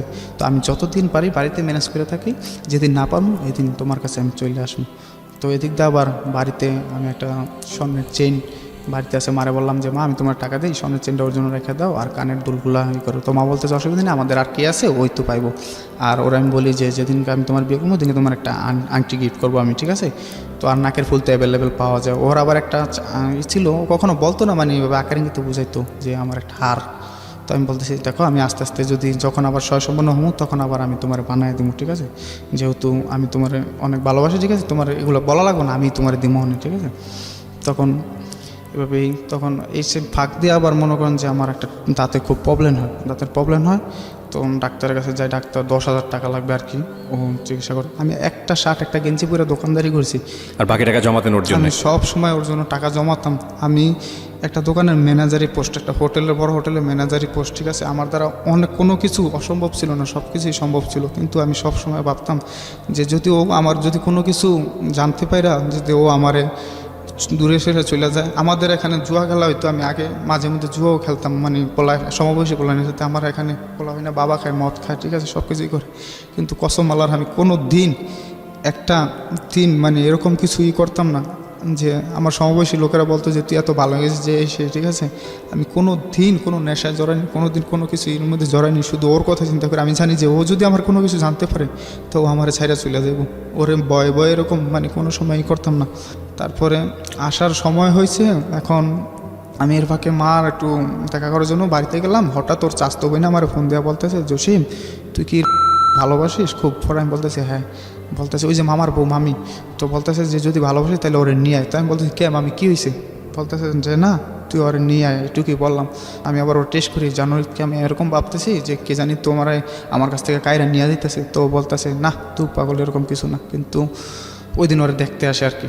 তখন ও আমার বলে যে দেখতে আসে এরকম এই ছেলেকে বাড়িতে কারেন্ট নেই, বিলের মাঝে বাড়ি, আর আমি সে বাড়ির বড় বউ হুমু। তো সবাই রাজি, ভাই আর আমি রাজি না। তো জিনিসটা খুব গ্যাঞ্জাম চলতেছে, এই সেই আফায়ানে বিয়া দিবই এই সেই। তখন আমি বলতেছি তুমি কি বলো? না পাগল, আমি তুমি কি আমার ছেড়ে চলে যাইবা? কখনো আমার ছেড়ে এরকম যাইবা গা? তো বলতেছে যে পাগল, যে আমরা যেই পর্যায়ে গেছি গা কত কিছুর মধ্যে, ঠিক আছে, আমরা এই পর্যায়ে গেছি গা, তো এখানে কোনো দিন সম্ভব না। হয়তো আমি তোমার ছাইরা যাইতাম, আমি ভালো একটা স্বামী পাবো, কিন্তু তোমার মতো কেউ আমার ভালোবাসবে না। আমি তো সুখী নাও হইতে পারি, আমি তোমার ছাইরা যাবো না। তখন আমি খুব কান্নাকাটি করে হয় যে তুমি আমার এরকম কিছু সিদ্ধান্ত নিও না, তুমি যাও না, ঠিক আছে। তো বলতেছে না আমি তোমার ছাড়া কখনো যাবো না। তখন আমি ঢাকা এসে কথাবার্তি বলি, এই তখন ওর সাথে আমার কথাবার্তিগুলো একটু চলে, যেমন একটা মোবাইলে 2টা সিম থাকলে যেরকম একটা আধা কথা বলে একটা কল দিলে ঢোকে না, এরকম প্রায় দেখি সংযোগ দেওয়া সম্ভব না। তখন আমি ওরে বলি কী ব্যাপার তোমার নাম্বার এত থাকে বিজি থাকে, তুমি কথা বিজি না এখন ঢোকে না? কয় মোবাইল তো ঘরে ফালা থুই, তখন কথাবার্তি নেটের সমস্যা, এজন্য ঢোকে না। তো মাঝে মধ্যে ঘুরতে যাইতো, ঘুরতে গেলে আমি বারণ করতাম, আমার কাছ থেকে অনুমতি নিয়ে যাইতো যখনই ঘুরতে পারি। তো আমার বলতো আমি যাইতেছি, আবার আসলে বলতে এটা নিয়ে একদিন অনেক ঝগড়া হয়। ঝগড়া হওয়ার পরেও আমার বলতে তুই আমার চলাফেরার মধ্যে এত বাধা দেওয়াস কি লিগা? তুই আমার বাধা দেওয়ার কে, ঠিক আছে, আমি কি তোর মনের মতো চলবো নাকি? তা আমি বলতেছি আজকের পর থেকে তুমি তোমার মন মতোই চললো, আমি কোনোদিন বাধা দেবো না। আমার বল তুমি কেন বাধা দাও আমার এইটুকু না? দেখো আমি পত্রিকা পড়ি, সব কিছুই পড়ি, ঠিক আছে, আমি 2-3টা দৈনিক জাতীয় পড়ি, ঠিক আছে। তো আমি দেখি যে এরকম বয়ফ্রেন্ডের সাথে একজন দেখা করতে যায়, ওখানে র্যাপ হয়, ওখানে মানে দর্শন হয়, ঠিক আছে। যদি তোমার কিছু হয়ে যায় তাহলে আমি কি নিয়ে বাঁচবো, ঠিক আছে। আর আমি তো তোমার কোনোদিনও ফালাইতে পারবো না, ওই বাঙ্গা জিনিস নিয়ে আমার সারা জীবন থাকা লাগবো। তখন ও আমার বলে সরি, আমি আর কোনোদিন তোমার কথা ছাড়া কোনো জায়গায় যাবো না, এই সে। এখন ওর সাথে আমার কীরকম দিন একটা ডাউটই, ও আমার সাথে আড়ায় সব কিছু চলেই করে, মানে কথাবার্তিগুলো এই লাগে। তারপরেও আমার বিশ্বাস এখন এই যে 2018 সালের ফেব্রুয়ারি মাসের 14 ফেব্রুয়ারি ওর সাথে আমার দেখা করার কথা, যে কোথায় দেখা করবো এসে ও বলতেছে যে আমি জ্যাসমিনের খালাগো বাড়িতে, জ্যাসমিনের মারে ম্যানেজ করছি, আমি জ্যাসমিনের খালাগো বাড়িতে যাবো। কথা ছিল মুন্নির মামির বাড়িতে দেখা করবো। ভ্যালেন্টাইন ডে উপলক্ষে। হ্যাঁ, ভ্যালেন্টাইন ডে হচ্ছে মুন্নির মামি আছে, ওর মামা বিদেশ থাকে, তো ফ্ল্যাট নিয়ে থাকে, ওখানে দেখা করবো। তো আমি শিবচর বাজার, তো আমি বলতেছি যে অসুবিধা নেই। পরে ও ডেটটা ক্যান্সেল করে ভ্যালেন্টাইন ডেতে ফালায়। ভ্যালেন্টাইন ডেতে ফালানোর পরে দেখা সাক্ষাতে সব কিছু প্রস্তুতি চলে। তো আমি বলতেছি যে তোমার কি কি লাগবে তুমি এরকম বলো। ও বলতেছে আমার কিছুই লাগবে না, আমি এদিকে 2 পিস বানাইছি, তোমার পছন্দ জামা কাপড় বানাইছি, তো তুমি আমার জন্য 2টা সাদা ওড়না নিয়ে এসো, সাদা ওড়না নিয়ে এসো আর এমনি একটা স্প্রে নিয়ে এসো। তখন আমি বলতেছি আচ্ছা ঠিক আছে। আর আমার জন্য মার্কেট করি এরকম করার পরে এখন যাবো। এখন ও বলতেছে 1 মাস আগে থেকে বলতেছে আমার মামাতো বোনের বিয়ে আগামী 9 তারিখে, ফেব্রুয়ারি মাসের 9 তারিখে। তো আমি বলতেছি বলতেছে যে বিয়ে শাদি তো মেহমান আসবো বাড়িতে, আফার আসবো, খালুর আসবো, তখন একটু কথাবার্তা কম এবং মেসেঞ্জারে কথা হবে। তখন আমি বলতেছি আচ্ছা ঠিক আছে। তখন কিন্তু আমাদের কথাবার্তা হয়। তখন ও হঠাৎ ফেব্রুয়ারি 8 তারিখে আমারে বলতেছে যে 7 তারিখে বলতেছে বাড়িতে মেহমান আসছে, তো আমি বিকালে ফোন দিয়ে কথা বলবো না। তাই আমি বলতেছি আচ্ছা ঠিক আছে। সকালে কথা বলে রাখছি, রাত্রে কথা বলতেছি। 8 তারিখে সকালবেলা ও আমার উইশ করলো হ্যাপি প্রপোজ ডে। ওকে, আমি বলতেছি ওয়েলকাম, ঠিক আছে, কথা হতে বলতেছি। এক পর্যায়ে মারে ফোন দেওয়া বলতেছে যে আন্টি আমার বিয়ে। তো মানে আপনার মাকে? আমার মারে ফোন দেওয়া বলতেছে যে আন্টি আমার বিয়ে। আমি তো জানতেছি ও বলতেছে ওর মামাতো বোনের বিয়ে, 9 তারিখে বিয়ে, 12 তারিখে ওই বাড়ি থেকে আসবো, 14 তারিখে দেখা করবো। তখন মা বলতেছে কি বলো তোমার বিয়ে জসিম জানে? পরে বলতেছে না জসিম জানে না, আপনি কি চান আপনার ছেলে কোনো ক্ষতি হোক? কয় না। তো তাইলে ওরা বললেন। তো মা বলতে কেমন সম্পর্ক হলো, এতটা বছর সম্পর্ক কইরা এত কিছুই করে তুমি আমি বিয়ে হয়ে যেতেছো, তুমি কি সত্যি বলতেছো? হ্যাঁ আমি সত্যি বলতেছি, আমি আমার বাপ মার মধ্যে বিয়ে বসতেছি। তখন ও আবার আমারে ফোনে মা আবার আমার বইলাতে যে জসিম এরকম এরকম রিক্তার বিয়ে। তো আমি বলছি না মা, ওর মামাতো বোনের বিয়ে, ও তো দুষ্টামি করছে হ্যাঁ তোমার সাথে। তো আমি ফোন দিয়ে জিজ্ঞাসা করি তুমি মার সাথে কি বলছো? আমি মার সাথে দুষ্টামি করছি, দেখি মা কি বলে, কিছু বলে কি না। তো ওর পরে এইভাবে কথাবার্তা বলতেছি, মারে বললাম না ও দুষ্টামি করছে। তো আমি বলছি মার কাছে ক্ষমা চাই নিও, বলতেছে বিয়ে বাড়িতে যাই আগে তোর ক্ষমা চাই নিও মনে। তারপরে ও গায়ে হলুদের দিন সকালবেলা কথা বলছি 11টা থেকে 12টা, বিকালবেলা আমি ফোন দিছি, বলছি তুমি কোথায়? বলতেছে আমি পার্লারে আছি, সাজ দিছি। তো আমি বলতেছি পার্লারে কেন? মামাতো বোনের সাথে সাজ দিয়ে আসছি। তো ঠিক আছে, রাত্রে স্টেজে বয়ে কথাবার্তা বলতেছি, সব কিছুই করতেছি। স্টেজে বয়ে কথা এর ফাঁকে আমার মনের মধ্যে একটা মানে একটা হলো, আমি বলতেছি রিক্তা এই 5টা বছরের সম্পর্ক হয়েছে, আজকে তোমার আমার এতভাবে মনে পড়ে, আর কোনো দিন তোমার আমার এরকম মনে পড়ে না। কোনো দিন তোমার আমার এরকম মনে হয় কে যেন তোমার আমার কাছ থেকে কায়রা নিয়ে গেছে। তো বলতেছে না পাগল। আমি বলতেছি আমার চেহারাটা অনেক সুন্দর হয়ে গেছে, আমি কীরকম আজকে অনেক খাওয়া খেতে গেছি, মনে হয় আমি বাঁচবো না, মারা যাবো, ঠিক আছে। ও জানে যে ওরা কোনো দিন না পাইলে আমি কোনো দিন এরকম ওর সাথে আমার বলা যে আমি এই পৃথিবীতে থাকবো না। তখন ও বলতেছে আরে পাগল এটা এমনিতেই ঠিক আছে, তুমি এরকম চিন্তা ভাবনা কিছু করো না। হঠাৎ দেখি কিছুক্ষণ পর আমার মোবাইলে একটা পিকচারটা যে একটা ছায়া একটা মানুষের কপালে কিস করতেছে, আর বলতেছে চিন্তা করিস না, তোর পাশে ছায়া হয়ে সব সময় আছে, ছায়া হয়ে সব সময় আছে। আর ও আমার বলতেছে তোমার কয়টা ছবি দাও। আমি তখনও বুঝতে পারি না যে ওর এই কথার অর্থগুলো, ঠিক আছে। তখন আমার বলছে তোমার কয়টা ছবি দাও ভালো ছবিটা, আমি কী করবা? কয় মামাতো বোনের দেখাবো। তো আমি বলতেছি যে আচ্ছা ঠিক আছে, আমি অনেকগুলো পিক তুলে দিলাম। দেওয়ার পরে ও আমার বলতেছে জান কিছু খাইছো? আমি বলতেছি তুমি জানো না, তুমি কোথাও গেলে আমি এরকমভাবে থাই, তুমি আগে আসো, তারপরে আসার পর আমি যা করি করবো অনেক, ঠিক আছে। তুমি কোথাও দূরে থাকলে আমার ভালো লাগে না। তখন ও বলতেছে আচ্ছা ঠিক আছে। রাত 1টা পর্যন্ত কথা হয়েছে যে আমরা কোথায় ঘুরতে যাবো 14 তারিখে, তুমি কী ড্রেস পরলে দিন পরবা, আমি কী ড্রেস পরবো, ঠিক আছে, কী মেনু থাকবে। বা ও আমারে বলতেছে যে এবার তুমি আসলে তোমার আমি অনেক সুন্দরভাবে আদর করবো, ঠিক আছে, যাতে আমার কথা মতো চলো, জীবনটা সুন্দর করে সাজাতে পারো। তো আমি আছি ওই দাম দেয় ওরকমভাবে। তখন শুক্রবারের সকালবেলা 9 তারিখে ওরা আমি বলতেছি যে রিক্তা তুমি আমার সাথে তো কথাবার্তা কম হইব, তো তুমি এখন আমার সাথে একটু কথাবার্তা বলো, আমার ভালো লাগতেছে না। তো বলতেছে আচ্ছা ঠিক আছে বলো। 11টাতে শুরু করে 12টা পর্যন্ত কথাবার্তা বলি, অনেক কথাতে হাসাহাসি করি যে তাড়াতাড়ি হবে এবারে, সাবধান, কেউ যাতে কেউ বলতে না পারে এই মেয়েটা খারাপ এরকমই। তখন ওরে আমি বলার পরে ও আমার বলতেছে যে জান দুপুরে যে মেয়েদের হলুদ গোসল করে না বিয়ের আগে, তো ওটার সময় হয়ে গেছে গা, তো আমি এখন রাখি, মামাতো বোনের শ্বশুরবাড়ি যাবো, তো 2 দিন পর আইসা কথা হইব। তো 2 দিন পর আইসা কথা হইব। তার বলতে আমি রাগ করে ফোনটা কাইটা দিছি। ও আমার বলতেছে তুই যে আমার সাথে রাগ করস, তুই কোনোদিন আমার সাথে কথা না বলে থাকতে পারবি? আমি বলতেছি তা তো তুমি ভালো করে জানোই। তো বলতেছে তুই ফোন দিস আমারে, তুই করে কথা কইছি ওই দিনকা, কয় তুই আমার ফোন দিস। তো শুক্রবারে বিকালবেলা ফোন দিয়েছি, মোবাইলটা বন্ধ, দুপুরবেলা আবার হাত থেকে পড়ে আমার টাচ মোবাইলটা ভাঙা যায়। আমি তারপরে অনুভব করতে পারতেছি না, কিন্তু আমার ভিতরে খবর হয়ে গেছে, আমার খুব জ্বালা পড়া শুরু হয়েছে, আমার খুব খারাপ লাগতেছে, হাতে কোনো কাজ উঠতেছে না। তখন বিকালে ফোন দিলাম, রাত্রে ফোন দিলাম, শনিবারে সকালে ফোন দিলাম, তারপরে শনিবারের বিকাল রাত্রে ফোন দিলাম, বিকালে ফোন দিলাম, রবিবারে সকালে গিয়ে আবার ফোন দিয়েছি, মোবাইল বন্ধ। আমরা এখানে একটা বিরতি নেই প্রিয় শ্রোতা, ছোট্ট একটা বিরতি। ঠিক রাত 1টায় ফিরে এসে এই গল্পের বাকিটুকু আপনাদেরকে শোনাবো। আশা করছি আমাদের সাথেই থাকবেন। জীবন গল্প,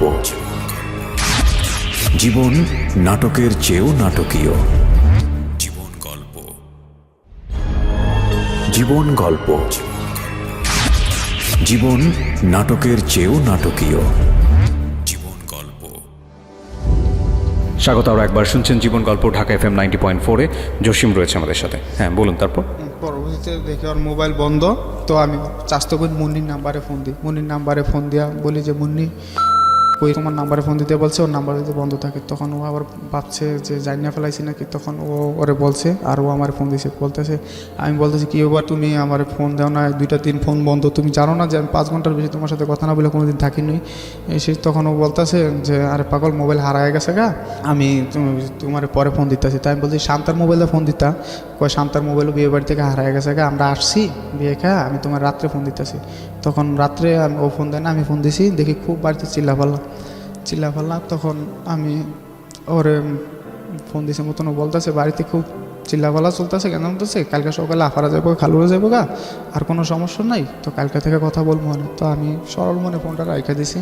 পরবর্তীতে আমি রবিবারে ওর সাথে যে লাস্ট কথা বলছি, তো ওদিকে আমি খুব রাগান্বিত ভাষায় কথা বলছি যে তুই কি আমার ভালোবাসিস না, তুই জানোস না যে আমি এভাবে থাকতে পারি না, তুই আমি রাখছিস, দেখিস তুই কোনো একদিন আমার হারায় কানবি আর আমার লাশের উপরটা যাবে, তুই দেখিস আমি এরকম যদি করস না হলে সত্যি আমি সুসাইড করবো। তখন ও আমার বলতেছে যে আচ্ছা ঠিক আছে, কালকে তো কথা কম মনে হচ্ছে। সোমবারে সকালবেলা আমি ওর মোবাইল বন্ধ পাই, বাসায় যায় ঘুমায় রয়েছি। তারপরে বিকালবেলা দুপুরে ঘুম থেকে উঠি, আর আমার শাশুড়ি বলতেছে যে বিয়ে হয়ে গেছে। তো আমি বলছি না, ওর মামা তো বিয়ে হয়েছে, দুষ্টামি কথা। তখন আমি দোকানে আসি, আমার মনটা কেমন জানি লাগে। তখন আমি ওর এক বাস্তি আছে, কিরণ মাল্লা করে নাম, ওরে ফোন দিই। ফোন দেওয়ার পর আমি বলি কিরণ কী হয়েছে, কয়েককে আপনি কিছু জানেন না? তো আমি বলতেছি কী হয়েছে, তো বলতেছে বিয়ে হয়ে গেছে। তখন এই কথাটা শোনার পর ঠিক আছে, যে আমার দুনিয়াদারি সব আসমান আমার উপরে ভাঙা পড়ছে, যে ঠিক আছে আমি জিনিসটা কোনো মতেই আমি বিশ্বাস করতে পারছি না। আমি জায়গায় জায়গায় ফোন দিই, আমি দোকানদারি পুরো দোকানের মধ্যে সব বিশৃঙ্খলা সৃষ্টি করে দিয়েছি যে ওর বিয়ে হয়ে যাবো গা, ও আমার এইভাবে বিয়ে হয়ে যাবো গা, আমার বললো না। কালকেও তো আমি কথা বললাম, রাত্রে বললাম যে কথা বললাম, ও আমার এখন যদি